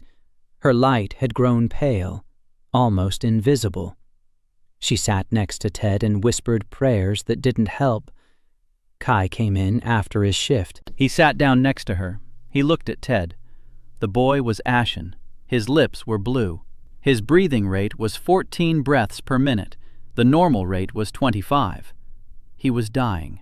Not in 8 days, as Ha-Yun had said, in 3, maybe 2. Kai looked at the panel. Transmission, blocked. Requires 50 favor points. He checked the numbers. Mira, 20. Ha-Yun, 25. Juri, 15. Locke, 20. Grandma L, 15. No one had 50. He sat there looking at the dying boy and counting the favor points like an accountant balancing the books. David, the engineer, hated it. Kai, the child, hated it even more. Ha-Yun raised her head. Her eyes were empty with exhaustion. She said she couldn't go on, that the light had gone out, that she needed rest or she would die right there beside him. Kai told her to sleep. She lay down right away, on the floor next to Ted's bunk. She fell asleep instantly. Kai was left alone with the dying boy. He placed his palm on the wall. The panel flashed. Limestone. Empty. He punched the wall with his fist, quietly, so as not to wake anyone. Then again, and again. His knuckles cracked, blood on the stone. The panel flashed. Biological fluid analysis. Carrier, stress index, critical, recommendation, rest, recommendation. He froze. Small print at the bottom of the panel. Transfer condition, alternative route, detected. Direct contact between the carrier and the recipient via the source stone. A stone in its natural setting is required. The carrier and recipient must touch the stone simultaneously. Favor is not required. Restriction, the skill is transferred temporarily. Duration, 12 to 72 hours. Side effect, the bearer loses the skill for the duration of the transfer. Kai reread it 3 times. Alternative method, no favor required, but a stone in its natural setting is needed. Tough in the 4th tunnel, strong lungs. If he leads Ted to the tough and they both touch the stone at the same time, the skill will transfer to Ted for a duration of 12 to 72 hours, and Kai will lose his strong lungs for that time. He'll be breathing the mine's poisoned air without filtration, with methane, with sulfur, with coal dust. 3 days without lungs and black throat. It was almost certainly fatal. Almost. David the engineer began to calculate. If he stayed in the barracks, didn't go into the high gas content mine faces, Breathed through a wet rag, reduced his activity to a minimum. The odds of surviving 3 days without filtration? 30%, maybe 40. Kai, the kid, said Ted was 10 years old. That was the first thing he believed. That he went into the 6th tunnel without asking any questions. David the engineer said that 30% wasn't a probability. It was Russian roulette. Kai, the kid, told Ted he was 10 years old. David the engineer fell silent. Kai woke Ted up 2 hours before the whistle. The boy could barely open his eyes. His breathing was 12 breaths per minute. His lips were white. Kai whispered to him that they had to go. Ted asked where. Kai said to the 4th tunnel, that there was a stone there that would help him breathe. Ted asked how a stone could help him breathe. Kai said he'd explain later. Right now, they had to go. Ted tried to stand up. His legs wouldn't hold him. Kai caught him. Ted's body weighed 30 kilograms. Kai's body wasn't much heavier, but his grip was strong. His fingers clamped down on the fabric of Ted's shirt like a vice. He couldn't carry him, but he could lead him, slowly, step by step, through the tunnel, past the sleeping barracks, past the distant tunnel with the worm pit, to the 4th working face, 40 meters of narrow tunnel. Ted walked, gasping for breath. Every 10 steps, a stop, a breath, a wheeze, another breath. Kai waited. He supported him. They kept going. 20 minutes later, they reached the 30-meter mark. Tough, porous rock in the tunnel floor. Kai lowered Ted to his knees beside him. He knelt down himself. He placed his right palm on the tuff. With his left hand, he took Ted's hand, small, hot with fever, and placed it next to his own on the tuff. The panel flashed. Transfer, skill, strong lungs, tough, recipient, 7 to 116, Ted, duration, 72 hours, confirm. Kai confirmed mentally. The warmth drained from his chest. He felt it physically, as if someone had pulled a warm pillow out of his lungs, one that had been there for a week. Cold. The air grew heavy, thick, damp. He coughed. For the first time in 5 days. Methane stung his nose. Sulfur burned his throat. He doubled over and covered his mouth with his hand. Next to him, Ted took a breath, deeply, filling his lungs. For the first time in 3 days, his eyes flew open. He took another breath, even deeper. The color returned to his face. Not completely, but the blue had faded from his lips. His breathing settled at 20 breaths per minute, then 22, then 25. Normal. Ted looked at his hands, at the rock, at Kai. He didn't understand what had happened, but he was breathing. For the first time in days, he was breathing without pain. He said the air felt different, clean. Kai said through a cough that the air was the same. It was Ted who had changed. He said it was temporary, 72 hours, 3 days. After that, Kai would regain his ability. But in 3 days, Ted's lungs would rest. They'd get some clean air. They'd start to recover. Maybe that would be enough. Maybe not. But it was a chance. Ted looked at him. Then he asked why Kai was coughing. Kai said it was because he'd given him his lungs for a while. Ted fell silent. Then his eyes welled up. He tried to say something. Kai told him to be quiet and breathe. Just breathe. 3 days. They returned to the barracks. Kai breathed through a wet rag he'd torn from his shirt. It helped only a little. Every breath was like a mouthful of hot sand, methane, sulfur, coal dust. Everything his strong lungs had once protected him from was now going straight into his bronchi. He lay down on the bunk, closed his eyes, counted. 72 hours, 4,320 minutes, 259,200 breaths, each one poisoned. Ha-Yun woke up an hour later. She saw Ted. She saw him breathing, steady, deep, without wheezing. She walked over. She placed her hand on his chest. She closed her eyes. She opened them. She looked at Kai. Then she walked over to him. He was lying there, coughing into a rag. She placed her hand on his chest. She closed her eyes. She opened them. Her expression had changed. She understood. Not everything, but enough. She said quietly that he had given it up. Kai nodded. She asked for how long. He said 3 days. She asked if he would survive. He said most likely. She said he was lying. He didn't answer. Ha-Yun sat down next to him. She placed her hands on his chest. Light. Dim. She hadn't fully recovered yet, but she was giving him the little she'd managed to accumulate during a few hours of sleep. Kai told her to stop. He said she needed to conserve her strength. She told him to shut up. It was the first time she'd ever used a bad word. The light warmed him. It didn't heal him. His lungs were his own. He had no skill. But the light reduced the inflammation. It slowed the damage. It bought time. Like everything else in this mine. Time was bought in bits and pieces. An hour here, a day there. The first day without lungs was spent in the barracks. Kai didn't go down into the mine.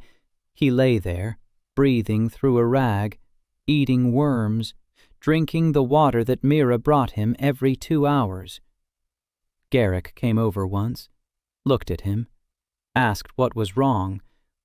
Kai said he'd caught a cold. Garrick snorted. He said a dead miner was a useless miner, and he left. But he didn't hit him, and he didn't send him down to the working face. A small step. The second day without lungs was worse. The cough became wet. There was blood in the phlegm. Not much, just streaks, but blood. The mining engineer knew what that meant. The onset of lung damage. If it continued for more than 2 days, the tissue would start to scar over, irreversibly. He counted the hours. 40 had passed. 32 remained. Ted, meanwhile, had come back to life.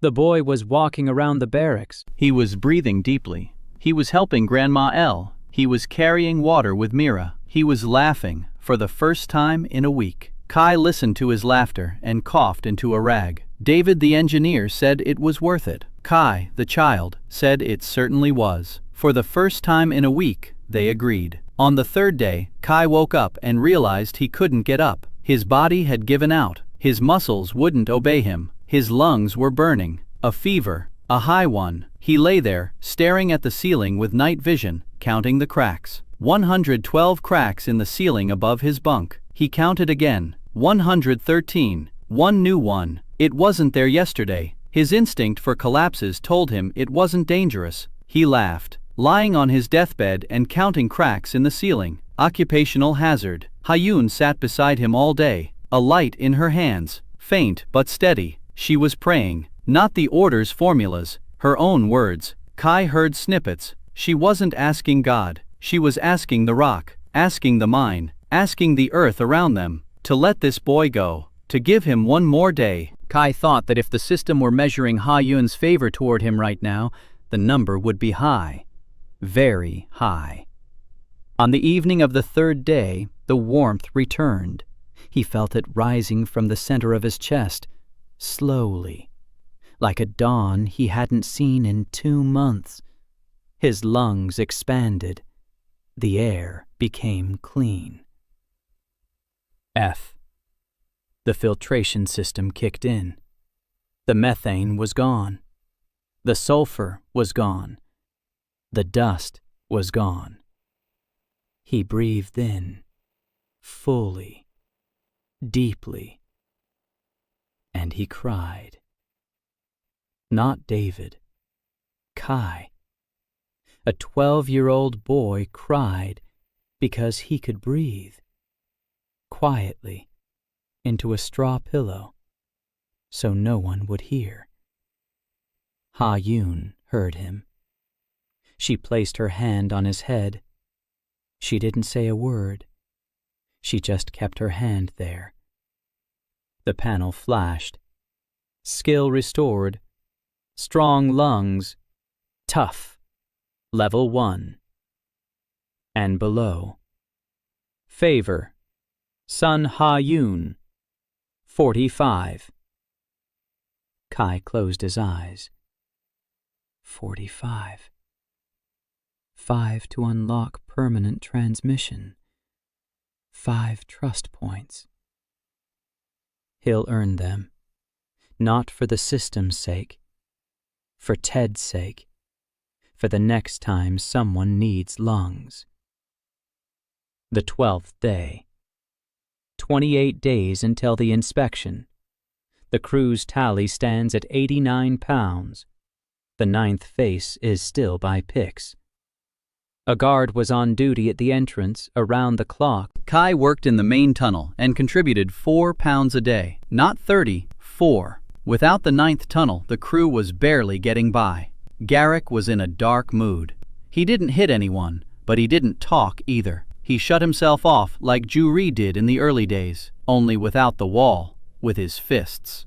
Kai knew he had to act. Pix was slowly suffocating the crew, unhurriedly, like a viper that doesn't bite but constricts. Every day without the 9th face meant a loss of 26 pounds in potential output. Over the 12 days of the shutdown, the crew lost 312 pounds of potential output, a figure that was killing them. Kai gathered his team that evening. Not the crew, the team. Mira, Ha-Yun, Ju-Ri, Locke, Grandma L, Ted, who was now breathing on his own. His lungs hadn't fully recovered, but his skill had given them 3 days of rest. That was enough to stop the deterioration. He was still coughing, but he wasn't dying. 6 people in the corner of the barracks after lights out. Kai said they had 28 days, that the current total was 89 pounds, that they needed 91, that at their current rate they'd reach 112. Total, 201, slightly above the norm, but that was assuming Pix didn't close another face, and he would, because Pix wasn't a fool. He can see that Crew 4 isn't giving up, and he'll keep pushing until he crushes them. Mira asked what to do with the ledger. Kai said the ledger is a weapon, but you can only use it once, in front of the inspector, in public. If they show the ledger too soon, Pix will destroy the evidence, and destroy them. They need to wait 20 days.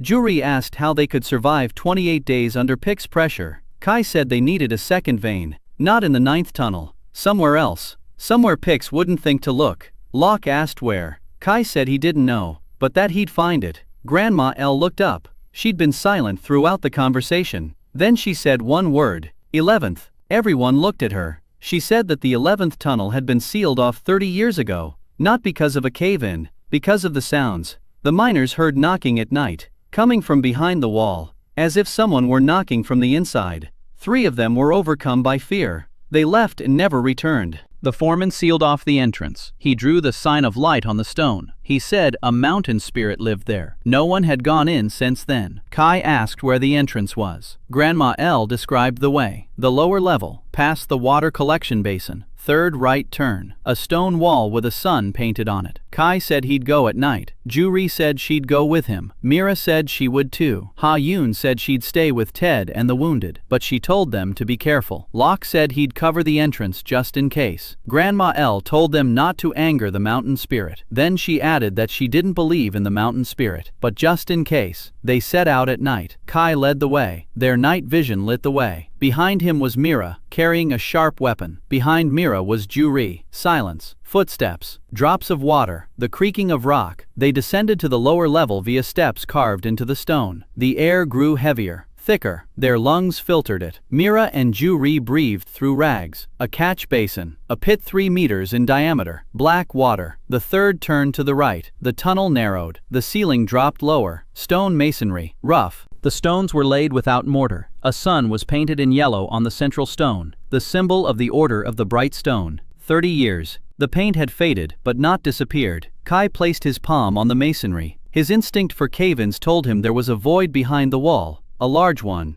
15 meters deep, and something was pressing down from within that void. Not rock, something else. A low-frequency vibration, barely perceptible. Like a second heartbeat in the mountain's belly, he began to dismantle the masonry. The stones came away easily. 30 years without mortar, gravity and friction. He removed the stones and passed them to Mira. Mira passed them to Juri. A chain. 10 minutes later, there was a hole in the masonry the size of a head. A draft of air pulled through the hole. Not musty. Fresh. Impossible for the lower level to be that fresh. Kai widened the hole to shoulder width. He stuck his head through. His night vision revealed a cave. Not a tunnel. A cave. A natural one. The ceiling was about 5 meters high. The walls were smoothed by water that had receded thousands of years ago. And on the walls, Kai froze. There were crystals on the walls. Not ekite, something else. Small, reddish, like drops of congealed blood on gray rock. Hundreds, thousands. He squeezed his way into the cave. He stood up. He walked over to the wall. He placed his palm on a red crystal. The panel lit up.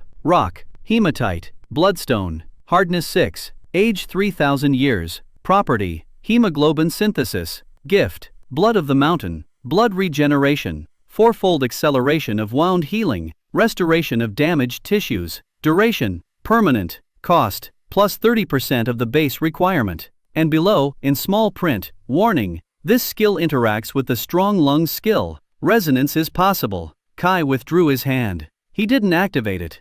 115% consumption as it is. Plus 30 is 145. With his current diet of worms and limestone, he was covering about 1,800 calories out of 3,000. With another 30%, the deficit would become catastrophic. He couldn't do it. But regeneration, wound healing, tissue repair. For Ted, for the old men with black lungs, for everyone in the crew with broken arms, torn muscles, or festering wounds. He memorized the spot. He went further into the cave. The air was clean. Fresh. There was ventilation coming from somewhere. Natural. Cracks in the ceiling led upward, maybe to the surface, maybe to other cavities, but the air was moving. It was a ventilated cave, a place where you could breathe without any special skills, a place where Ted could live, where the wounded could be treated, a refuge. In the center of the cave, the floor was smooth, as if polished. Kai got down on his knees. He placed his palm on it. The panel flashed. Rock type, unknown. Age, over 4,000 years. Properties, no data. Gift, blocked. Resonance, detected. For the second time, just like at the end of the 9th tunnel. Unknown rock. Age, 4,000 years. Blocked gift. And resonance. Kai withdrew his hand. He looked at the floor. The smooth stone stretched deep into the cave. Like a path. As if someone had polished it on purpose. Or as if people had walked on it for thousands of years. He followed the path. 10 meters. 20. The cave narrowed. The ceiling dropped lower. At the 30th meter, a wall. A dead end. But not an ordinary one. The wall was perfectly smooth. Vertical. Like a clean cut. And in the center of the wall, a crack. Thin, straight, vertical, from floor to ceiling. As if someone had cut through the wall with a knife and then put it back together. Kai placed his palm on the crack. The panel lit up. Rock. Unknown. Age. Over 4,000 years. Resonance. Detected. Warning. An object detected behind the wall. Classification. The first stone. Distance. 47 meters. Status. Dormant. Kai pulled his hand away as if from fire. The first stone. 47 meters. Behind the wall. He stood there, staring at the crack. Beyond it lay the very thing for which the nobles had kept people underground for 1,000 years. The very thing for which he'd been pulled from a dead body in Colorado and stuffed into a living one in Blackthroat. 47 meters. And a crack he couldn't get through. Not yet. He turned around and headed back. Mira and Ju-Ri were waiting at the entrance. Mira asked what was in there. Kai said it was a cave, fresh air, water possibly, and crystals that might come in handy. He didn't mention the first stone. It was too soon, way too soon. Ju-Ri asked if there was any eorite. Kai shook his head. No eorite, but there was something else. There's a place where they can take the wounded, where the air doesn't kill, where they can breathe.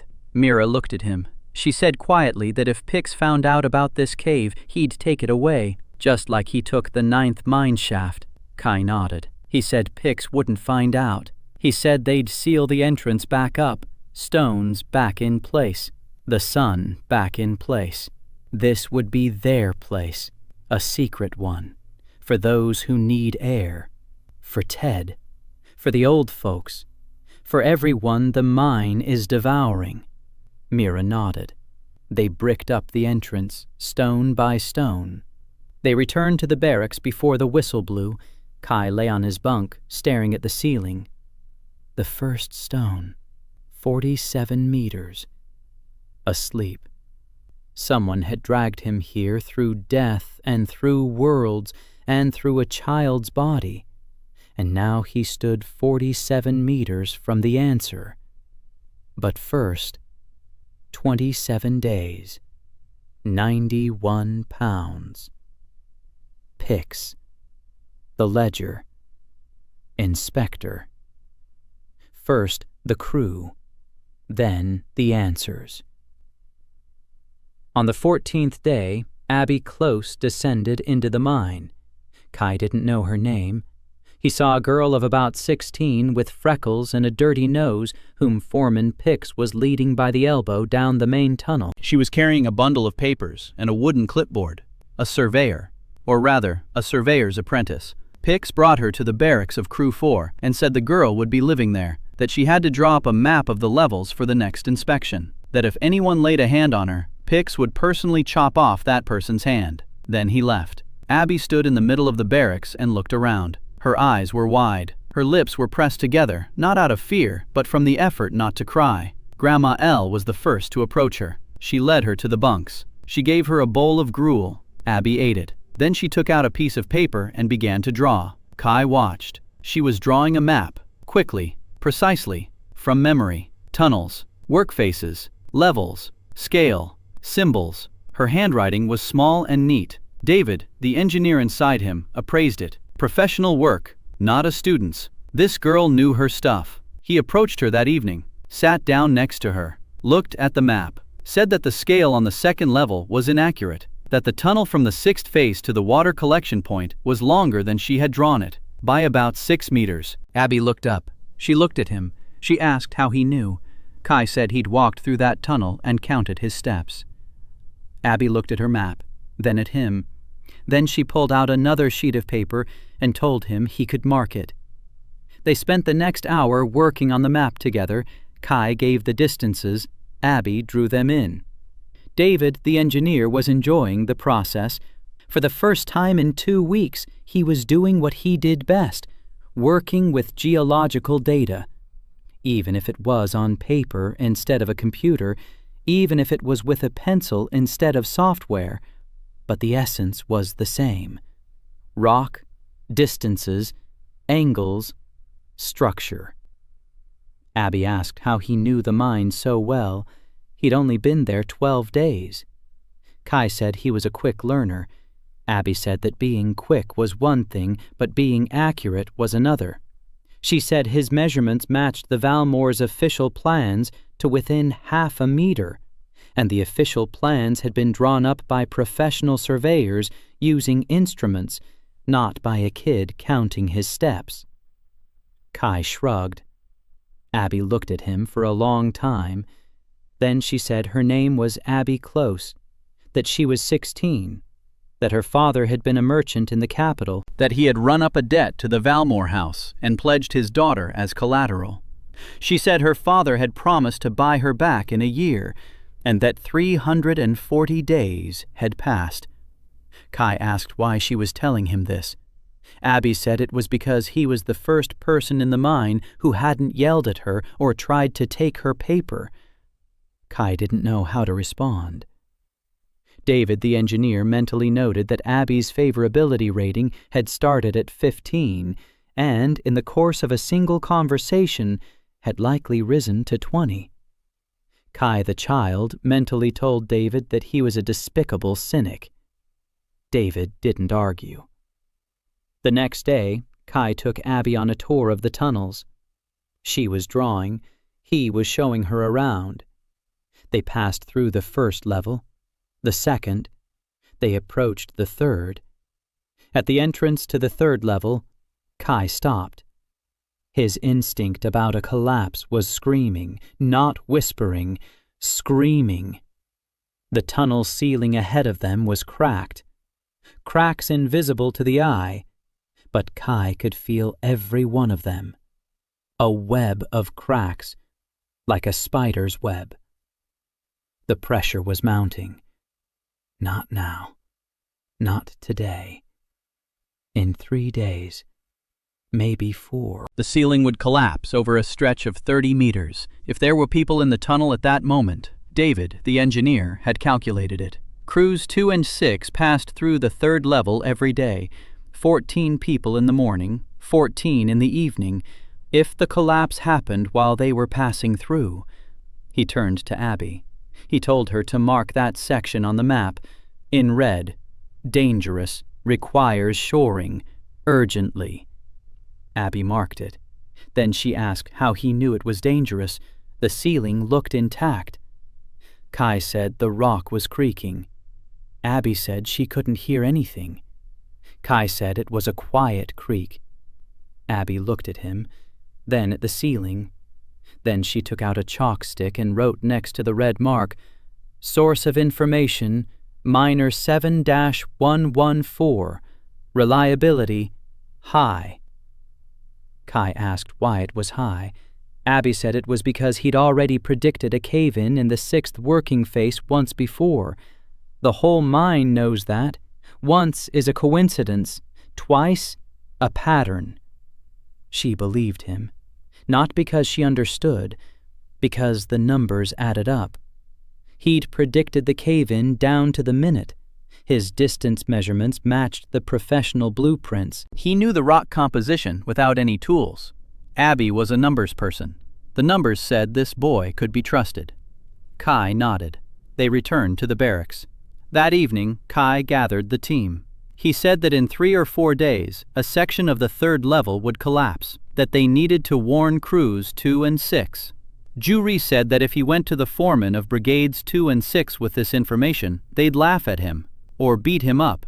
Kai said he wouldn't go to the foreman. He'd go to their miners, to those working at the face, to those who'd seen him get Locke and Ted out. Word of mouth, rumors, the story about the kid from Crew 4 who can hear the rock. It had already made the rounds in the mine. Now he'd spread it. Mira said she knew people in Crew 6. The water carriers talked to each other.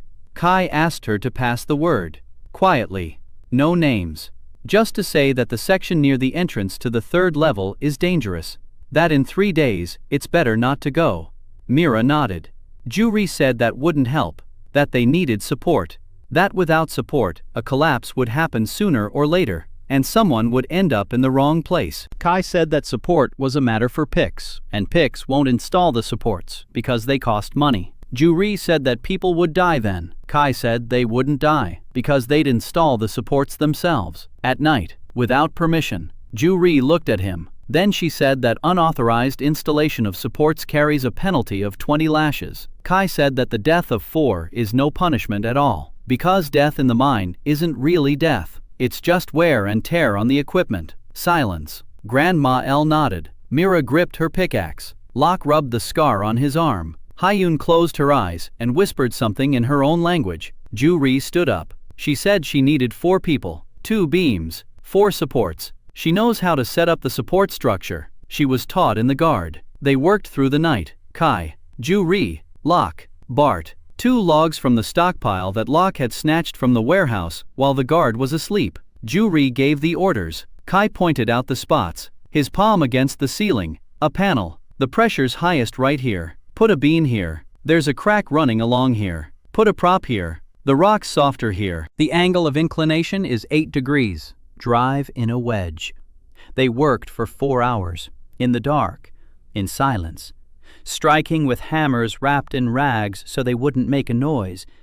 By dawn, the support was in place.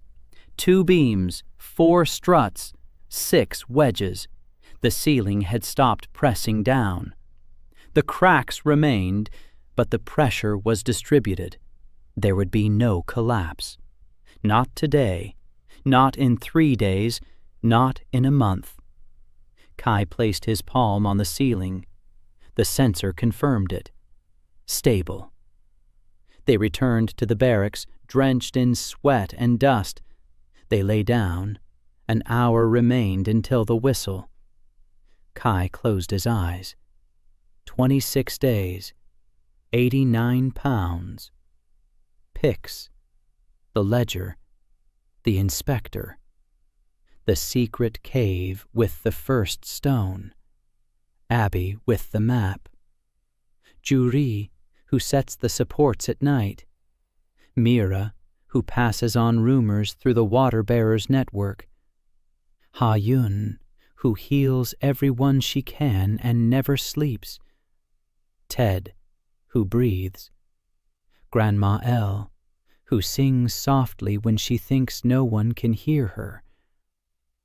This was his crew, not Garrick's crew. His. He hadn't said it out loud yet, but all 6 of them knew. And Garrick knew. And he kept quiet. Because 32 pounds in a single day is an argument against which fists are powerless. On the 18th day, Kai found a second source of eherite, not in the mine face, in the wall of the barracks. He lay on his bunk at night and touched the wall mechanically, out of habit. Every evening his palm would glide over the stone. The panel would flash. Limestone. Empty. Limestone. Empty. That night the panel flashed differently. Rock. Limestone. Property. No. Gift. No. But. Sublayer. Detected. Eherite. Depth of occurrence, 40 centimeters. Vein. Direction, vertically downward. Volume, undetermined. The vein extends beyond the scanning range. Kai withdrew his hand. He looked at the wall. Just an ordinary barracks wall. Limestone, gray, wet. Behind it, at a depth of 40 centimeters, an eherite vein began, running vertically downward, into the unknown. Volume undetermined. It could be 10 pounds. It could be 1,000. He couldn't chisel through the barracks wall. 22 people were sleeping 3 meters away. Pix checks in twice a day. Guards make their rounds every 4 hours.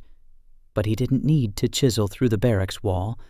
He needed to trace the vein. The vein ran straight down. That meant somewhere on the lower level it emerged closer to the surface. Or it intersected with another tunnel. Or with a cave. With his cave. In the morning he took Abby aside. He showed her the spot on the wall. He asked her to mark it on the map. Abby marked it. Then she looked at the entire map. All the levels. All the tunnels. The cave that Kai had described to her as a void on the lower tier. He hadn't taken her there. He'd just given her the coordinates. Abby drew a vertical line from the spot on the wall down through all the levels. The line passed through the second level, through the water collection chamber, through the lower tier, and ended at the cave at the 11th tunnel face, at the very spot where Kai had found the smooth floor and the crack in the wall. Abby said that if the passage ran vertically and crossed the void, then it should come to the surface inside the cave. Kai knew that, but he needed confirmation from someone with professional expertise. Abby confirmed it. That night, Kai went into the cave, alone. He broke through the masonry. He went inside. Night vision, red hematite crystals on the walls, fresh air. He walked to the smooth floor in the center. He knelt down. He placed his palm not on the floor, but on the wall to his left. At waist height, the panel flashed. Eherite, depth 0, right on the surface. A vein, 120 centimeters wide. Preliminary estimate of volume, 300 pounds. Kai sat down on the floor. 300 pounds. In a secret cave where no one but his team knows the way, 300 pounds is more than 1.5 times the standard ration. This isn't survival. This is victory. That's 200 pounds for testing, plus a reserve, plus leverage, plus power. He sat in the darkness and for the first time in 18 days, felt that the plan was working. Not hope, not faith, mathematics. He returned. He blocked the entrance. In the morning, he gathered the team. He told them he'd found a vein. 300 pounds. Secret. Safe. They needed to extract 100 pounds in 22 days. Leave the rest as a reserve. Locke asked how they'd get the Ekrit out of the cave if the entrance was bricked up and they had to go through the lower level past the water collection point, where guards sometimes patrolled. Kai looked at Mira. Mira said that the guard at the water collection point was Grim, that Grim drank every third night, that on the third night he'd fall asleep against the wall and doesn't wake up until the whistle blows. Kai asked which night would be the next third night. Mira said tomorrow's. Tomorrow they began. Kai, Locke, Juri, Mira on the lookout. Past the water collection basin, past the snoring Grim. Break through the masonry. Enter. Locke with a pickaxe. Kai shows the way. The ore came out easily. It was close to the surface. The crystals could almost be pried off by hand. Locke worked quietly, professionally, without unnecessary blows. In 4 hours, they hauled out 18 pounds. They hid it in the barracks under Grandma L's bunk. No one checked the old woman's bunk. She was invisible. 14 years in the mine make a person part of the wall. The next third night, another 16 pounds, then more and more. By the 25th day, 70 pounds of Ekrite in rock-hauling bags lay under Grandma L's bunk. The brigade's official tally was 111 pounds. Production at the main face, slow, 4 pounds a day.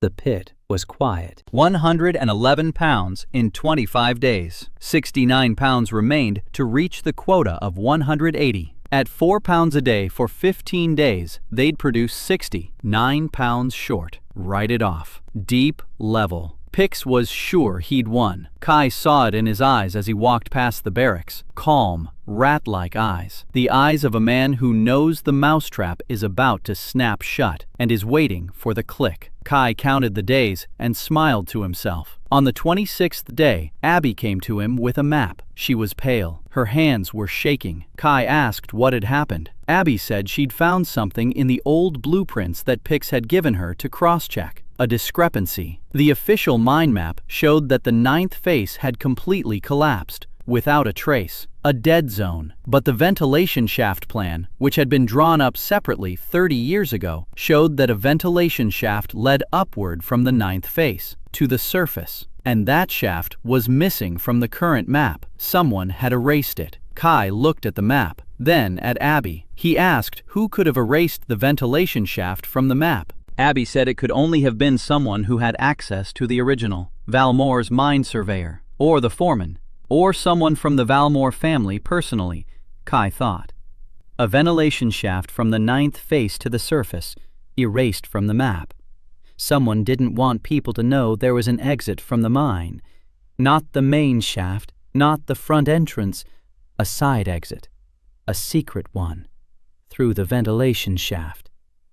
He told Abby not to show this map to anyone, to hide it. Abby nodded. She rolled up the paper and tucked it into her belt. 15 days until the inspection. 70 pounds of secret eckerite. Pix's report with evidence of theft. The map with the secret exit. And the first stone, 47 meters behind the wall. The pieces on the board were in place. All that remained was to make a move. On the 30th day, an old man descended into the mine. Kai learned about him from Ha-Yun. She came in the morning with red eyes and said there was a man from the order down there. Not a novice, an inspector, a senior priest. He'd come to check on the progress of the funeral rites, and he'd asked about her. Ha-Yun said his name was Father Malthus, that he'd been a student of her mentor, the very one who'd been killed for her knowledge of the first stone. Ha-Yun said she didn't know why he was here, but that she was scared. He asked her why. Ha-Yun pulled a thin notebook from the lining of her cassock, a leather cover, worn, filled with fine handwriting. Her mentor's diary. She'd carried it with her for 2 years. She'd never shown it to anyone. Now she showed it to Kai. She said the diary contained entries about the first stone, that her mentor had found records about it in the Order's archives, that the first stone was not a source of power. It's an interface, a connection between worlds. That 1,000 years ago someone used it to draw the first gift-bearers to Valthorn, that the nobles are the descendants of those gift-bearers, that their magic isn't divine, it's geological, from stone, like Kai's. Kai listened and felt as if David the engineer inside him were piecing together a puzzle. The mentor was killed for this knowledge. Ha-Yun carries the diary. Father Malthus was the mentor's student. He either wants the diary, or he wants to make sure the diary is destroyed. Or both. Kai told Ha-Yun to hide the diary. Not in her habit, in a cave. She asked which cave. Kai told her about the 11th level, about the clean air, about the crystals, not about the first stone. Ha-Yun nodded. They went at night. Kai dismantled the masonry. Ha-Yun entered the cave. She stood in the middle of it and breathed, deeply, fully. Tears streamed down her cheeks. She said she hadn't breathed like that since she went down into the mine. Kai said nothing. She hid the diary in the cracks between the stones, camouflaged it. They went out. They sealed the entrance. They returned. The next day, Father Malthus found Ha-Yun in the barracks. Kai saw him, tall, lean, white hair, long arms, eyes like Pix's, rat-like, only smarter, much smarter. He spoke to Ha-Yun quietly. Kai stood 30 meters away and couldn't hear their words, but he saw Ha-Yun's face, pale, tense. Her hands were clutching the hem of her cassock. After their conversation, Ha-Yun approached Kai. Her hands were shaking. She said that Malthus had asked about the diary, directly, without beating around the bush. He said he knew she had the diary. He said the diary was dangerous, that it needed to be destroyed, that if the diary fell into the wrong hands, the Order wouldn't be able to protect the truth. Kai asked what truth. Ha-Yun said that Malthus hadn't specified. Kai said that the Order's truth and the truth of the stone were 2 different things. Ha-Yun looked at him. Then she said she knew, that her mentor had known it too, and that's why she died. Kai said the diary was safe, that Malthus wouldn't find it. Ha-Yun nodded. On the 32nd day, Pix made his move. In the morning, he brought 4 guards into the barracks. He said that on orders from the Valmore house, An inspection of all work crews was being conducted. A search. Bunk beds, sacks, pockets. Kai stood and watched. The guards turned the bunk beds upside down. They emptied the sacks. They felt along the walls. They were looking for a hidden eckrite. Pix knew. He didn't know where, but he knew that Brigade 4 was hiding a stone. A daily output of 4 pounds didn't explain how Kai found the veins. Pix didn't believe in miracles. He believed in theft, because he was a thief himself. The guards got to Elle's old woman's. Kai held his breath. The old woman sat on the floor, staring at them with empty eyes. A guard flipped over the mattress. Nothing underneath.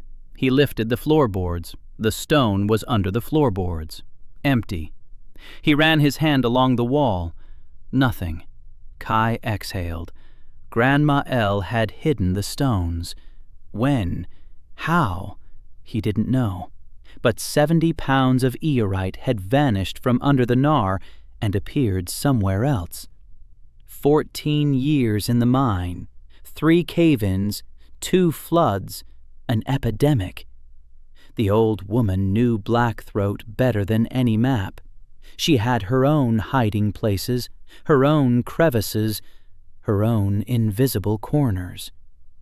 Pix left empty-handed. Kai approached Grandma Elle after the search. She was sitting on her bunk, mending a sack. As always, he sat down beside her. He asked where the stones were. Grandma Elle said the stones were where stones are, that he didn't need to know, that the fewer people who know, the stronger the secret.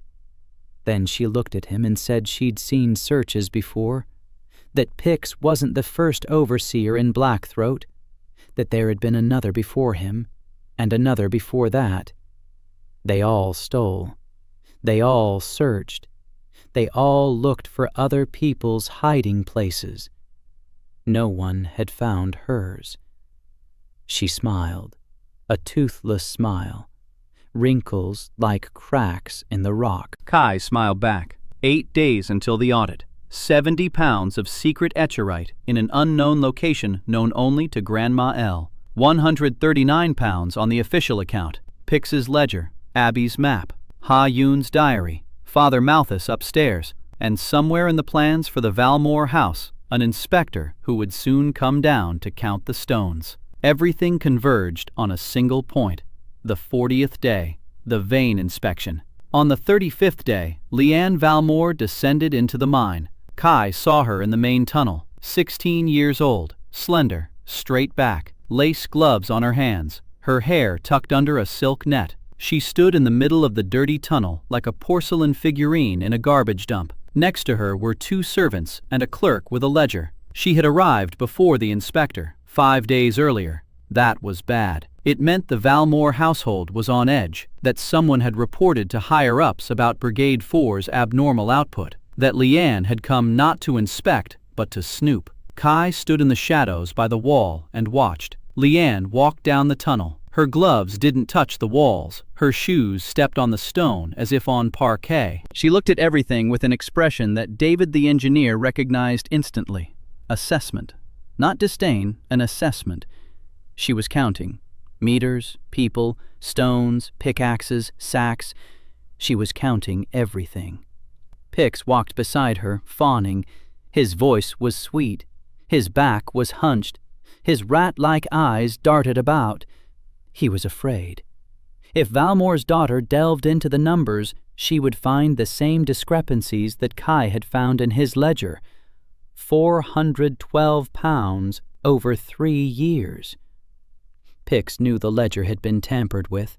Mira had put it back in its place, but Pix sensed it, just as a rat senses that someone has been near its burrow. He didn't know who, but he knew the burrow had been exposed, and now the boss's daughter had come down. Pix was caught between a rock and a hard place, Valmore above, Kai below. Leanne reached the barracks of Brigade 4. She went inside. She looked around. 22 people stood in formation, dirty, skinny, branded, tools of the living world. Leanne walked along the line.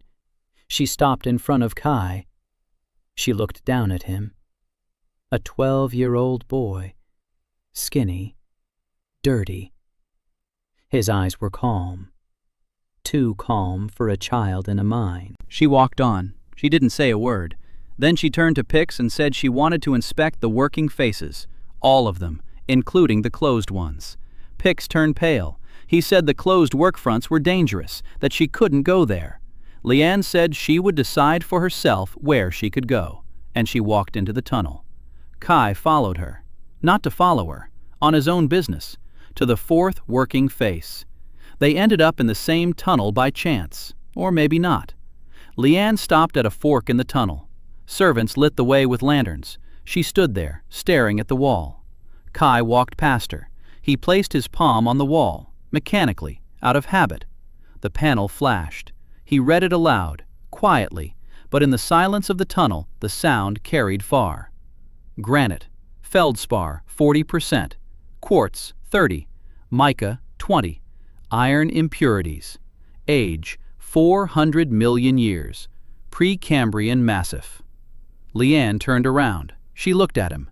He wasn't looking at her. He was looking at the wall, but he knew she was listening. He continued. He said that the rock here was old, that the massif was stable, that there were no cracks, that if you were to drill here, you wouldn't need support because the granite holds itself up. But if you moved 20 meters to the right, the shale would begin, and there you couldn't do without support. Leanne approached, close. Her eyes were level with his. She was taller, but not by much. She asked how he knew the rock's composition. Kai said that the rock speaks if you listen. Leanne said that rock doesn't speak. That composition is determined by spectral analysis. That feldspar differs from quartz in luster and cleavage. That this was academic-level knowledge, and that no miner in the history of Valthorn had ever uttered the word Precambrian. Kai looked at her. She knew geology, not at an engineer's level, at the level of an educated noble. But she knew. He said there were many things miners didn't say. Not because they don't know, because no one asks. Leanne looked at him for a long time. Then she turned and walked away. But on the floor of the tunnel, at the fork, lay a piece of stone. Kai picked it up. The panel flashed. A herit. Cut. Top grade. Worth about 20 gold pieces on the market. She dropped it. By accident. Or maybe not. Kai put the stone in his pocket. It wasn't a stone from the mine, not a natural deposit. The system didn't recognize it as a source of skill. But it was eorite, pure, expensive. Why? He didn't. Not yet. That evening, Kai gathered his team. He told them that Leanne Valmore was in the mine, that she was clever, that she was dangerous, but that she might be useful. Mira said that nobles are never useful. They're either dangerous or dead. Juri said that Mira was wrong, that among the nobles, there are those who think, and that a thinking noble is more dangerous than a foolish one, but also more useful. Hayun said she sensed something strange about Leanne, that when Leanne passed by her in the tunnel, Hayun felt a vibration, not from her body, from the stone around her neck, an eorite pendant. It was singing, quietly, like a tuning fork. Kai froze. He asked what a singing stone meant. Hayun said she didn't know, that her mentor's diary mentioned people who can hear eorite, that it's a rare gift, a woman's gift, that the order considers it a curse. Kai remembered the setting. Leanne, the gift of hearing the eorite. The family hides it. By law, such a woman cannot inherit. He's the only one who would notice. He noticed. Not him. Ha-Yun. 5 days until the audit. 151 pounds in the official account. 70 in Grandma L's hiding place. The ledger, the map, the diary. Leanne Valmore with the singing stone around her neck. Pix is trapped. Malthus is upstairs. Everything was accelerating. Like rock before a landslide. The pressure was mounting, and Kai felt it with every cell in his body. Day 39. 1 day before the inspection. In the morning, Kai woke up to find Garrick standing over him, silently. Kai opened his eyes. Night vision revealed the foreman's face. Garrick was sober, calm, his hands at his sides, not clenched into fists. He said quietly that he wanted to talk. They went out into the tunnel. Garrick leaned against the wall. He was silent for a moment. Then he said he knew. Kai asked what he knew. Garrick said he knew about the secret Ekrit, about the nighttime forays, about the cave, about Grandma L and her hiding places. Kai held his breath. Garrick said he was a former soldier, that he'd been trained to notice things, that he'd spent 12 months in Blackthroat and knew every sound in the barracks, that when 4 people left at night and came back with bags, he could hear it. Kai asked why he'd kept quiet. Garrick said it was because he wanted to see. He wanted to understand. He said he'd been working for Pix for 3 years, that Pix had given him an extra ration and foreman status in exchange for control. Beat up the newbies, keep the quota low, don't ask questions. He said he beat them. He kept them in line. He didn't ask questions because there was no choice. Because the depths of despair are worse than shame. And then a 12-year-old boy came along who found a vein in a dead mine shaft and led 2 men out the rubble and gave his lungs to a dying kid. And Garrick watched it all and realized there had always been a choice. He just didn't want to see it. Kai stood there and listened. Inside, David the engineer was weighing the risks. Garrick could have betrayed them, could have gone to Pix, could have turned in the whole plan. Kai, the child, looked at the foreman and saw something else. A weary man, a broken man, who, for the first time in 3 years, was telling the truth. Kai asked what Garrick wanted. Garrick said he wanted everything to go smoothly during tomorrow's inspection, that he didn't know the plan, but that he knew Kai, and that if Kai needed help, he was there. Kai was silent for a moment. Then he said he needed Garrick tomorrow, at the roll call, in front of the inspector, in front of Pix, in front of the whole mine. He needed Garrick to stand right next to him and not move away, no matter what happened. Garrick nodded. He held out his hand. Kai shook it. The foreman's hand was enormous, calloused, warm, the hand that had struck him on his first day. Now it held his hand like an ally. A panel flashed in his mind. Favor. Garrick Kulak. -10 to 0. 0 to 20. Kai mentally brushed aside the numbers. Not everything is measured by numbers. Some things are measured by a handshake. For the rest of the day, Kai prepared. Abby redrew the map from scratch. All levels, all the work fronts, including the 9th with its ventilation shaft, including the 11th marked empty, not marked first stone. It was early. Mira had gone around to the water carriers of all 12 crews. The rumor had spread. Tomorrow, during the inspection, Crew 4 would show what something. No one knew exactly what, but everyone would be watching. Loke and Bart moved the secret Ekrit from Grandma L's hiding place to the barracks entrance, 70 pounds in 6 bags. They hid it behind the fortification. Ju-Ri checked all the exits from the barracks, 2 main ones, 1 emergency exit. She knew them by touch. Ha-Yun had rested over the past week. The light had returned. Her hands glowed gold. She was ready. Not to heal, to bear witness. She was a priestess of the Order of the Bright Stone. Her word carried weight, even here, even down below. That evening, Leanne Valmore came to Brigade 4's barracks, alone, without servants, without guards. Her lace gloves were dirty. She'd been in the mine for 5 days. She'd seen the working faces. She'd seen the people. She'd seen children hauling sacks, old men coughing up blood, overseers beating workers for being slow. She saw the tool her family had been breaking for 1,000 years, and that tool turned out to be people. She walked up to Kai. She said that tomorrow the inspector would come down around noon, that his name was Remus Valmore, her uncle, that he would arrive with a clerk and 2 guards, that the inspection would take 3 hours. The crews would line up. They'll weigh the stone. They'll record the numbers. Anyone who doesn't meet the quota will be sent to the lower level. Kai nodded. Leanne paused. Then she said quietly that she'd seen Pix's ledger. Not the one Mira had stolen. Another one. A copy. The one Pix had kept in a storage room by the ventilation shaft. Leanne had found it herself. She said the discrepancy was 412 pounds. Kai nodded. She asked how he knew. Kai said he knew. Leanne looked at him. Then she pulled a rolled-up sheet of paper from behind her belt, a copy of Pix's ledger, written in her own hand, with the Valmore house seal. She said it was for the inspector, that a sealed copy was admissible as evidence, that Pix could destroy the original, but not the sealed copy. Kai took the sheet. He looked at Leanne, the daughter of the house that owned the mine, that owned people, that owned him.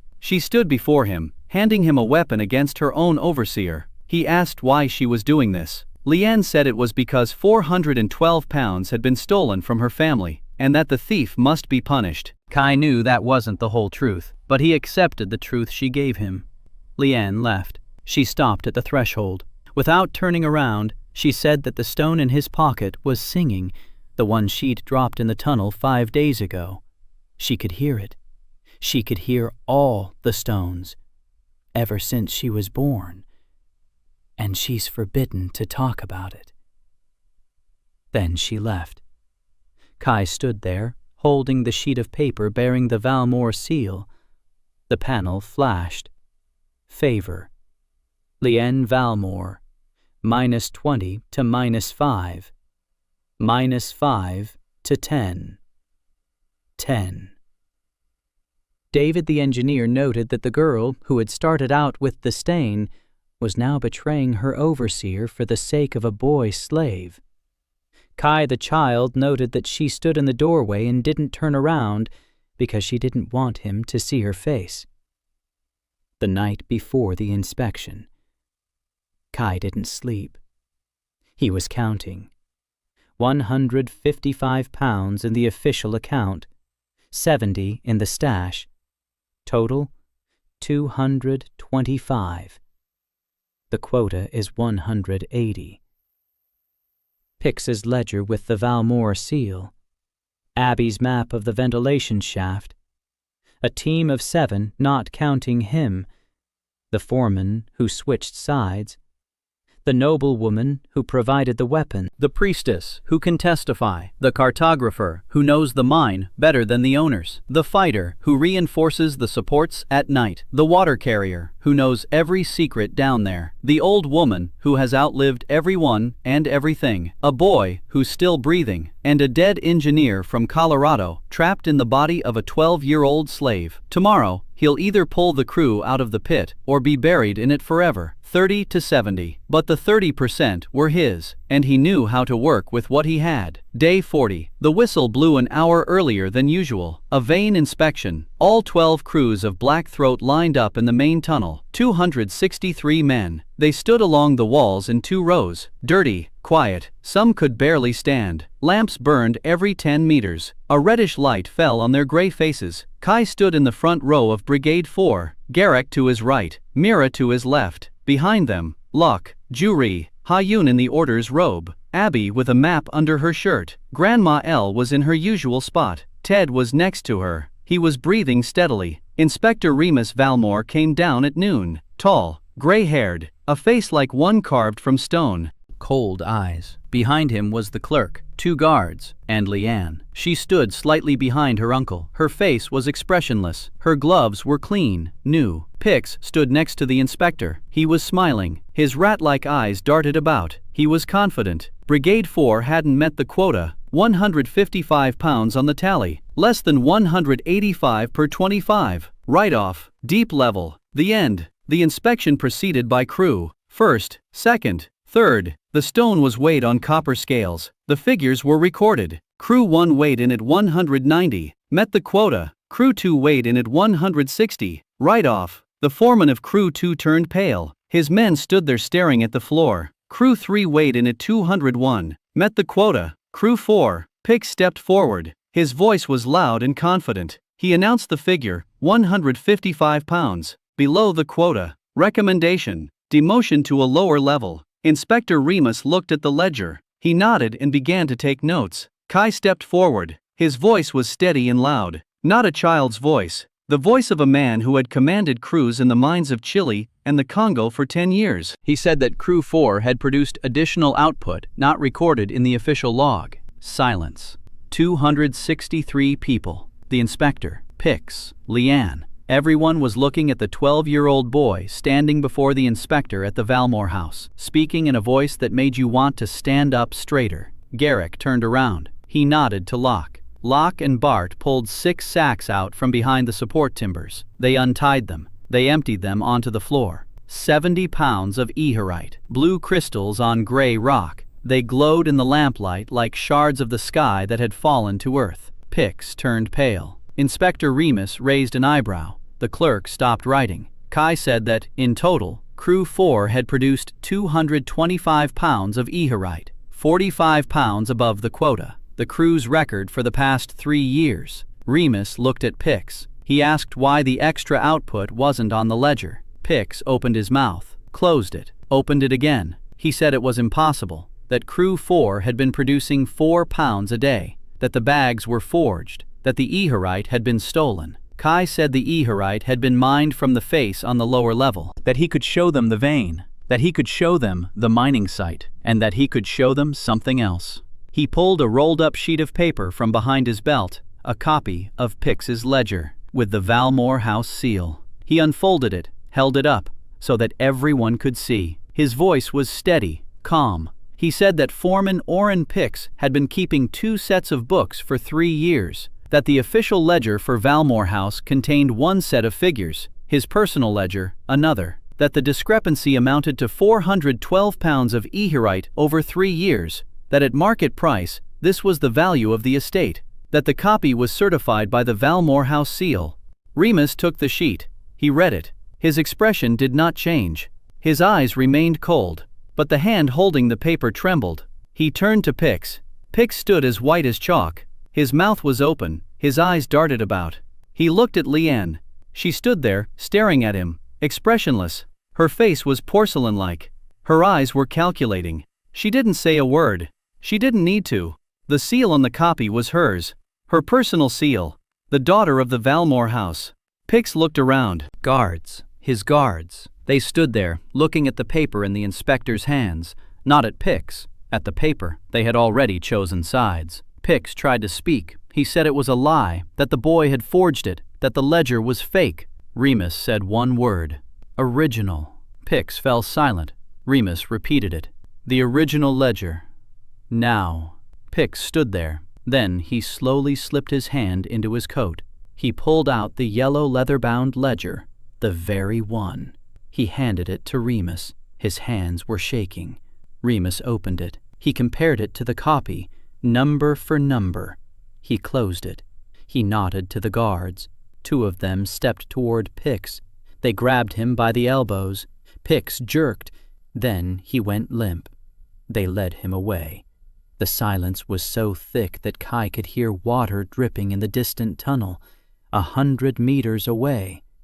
263 people stood and watched. The inspector turned to Kai. He looked at him. A 12-year-old boy. A brand on his shoulder, dirt on his face, and a voice that made the inspector from a noble family realize he'd just arrested his own foreman. Remus asked who he was. Kai said he was number 7-114, Brigade 4, a miner. Remus was silent for a moment. Then he said that Crew 4 had met its quota. 225 pounds accepted, no deductions. Then he turned and walked over to the next crew. The inspection continued. Kai stood there watching him go. Standing nearby were Garrick, Mira, Locke, Ju-Ri, Ha-Yun, Abby, Grandma L, and Ted. No one shouted, no one hugged, no one cried. They stood and breathed, just breathed, freely, like people who had just been given back the right to a tomorrow. Then Grandma L began to sing, quietly, an old miner's song, without words, just the melody. Mira lowered her head, her shoulders trembled. Ju-Ri stood straight, her eyes were wet, her jaw was clenched. Ha-Yun was praying, not for the king, for them. Abby was drawing something in the corner of the map. Then Kai looked and saw. She was drawing a little star next to Brigade 4's barracks, and next to it, a note in small handwriting, home. Leanne stood by the tunnel wall, alone. She was fidgeting with her gloves. She looked at Kai through the crowd. Just one glance. Then she turned away and followed her uncle. A rolled-up sheet of paper lay on the floor by the wall. Kai picked it up later. A map of the mine's deeper levels, with Leanne's markings that weren't on the official plans. She dropped it, by accident, or maybe not. That evening, after the inspection, Kai went into the cave, alone, for the last time until the end of the season. He walked past the red crystals, past the smooth floor, to the wall with the crack. He placed both palms on the stone. The panel lit up. First stone. Distance, 47 meters. Status, awakening, 0.3%. It used to be dormant. Now it's awakening. He had awakened it, not by touch, by his presence, by 40 days of living in this mine. The stone sensed him just as he sensed the stone. Kai removed his hands. He looked at the crack. He said quietly, "I'll be back. I'll come to you. But not today. Today I was saving people. Tomorrow I'll do the same. And when I'm done, I'll come, and you'll show me who dragged me down here." The wall didn't answer, but the vibration intensified for a split second, like a nod. He went out. He blocked the entrance. He returned to the barracks. 22 men from Brigade 4 were eating their rations, double rations. Remus had ordered it before leaving. Double rations for the record-breaking brigade.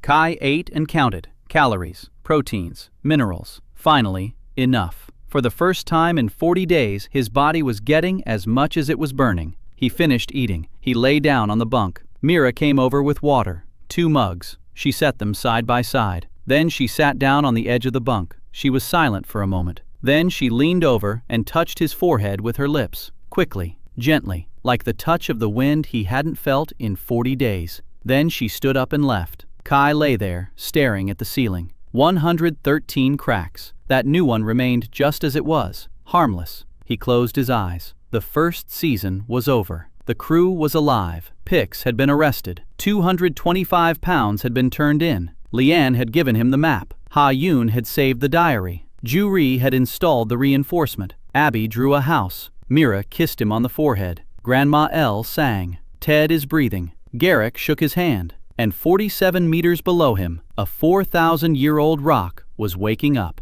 And somewhere far away on the surface, a boy his age, with the same brand on his shoulder, was placing his palm against the wall.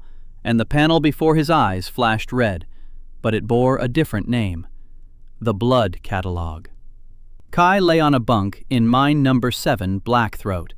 He was 12 years old on the outside and 34 on the inside. He had come here as a dead engineer and became a living miner.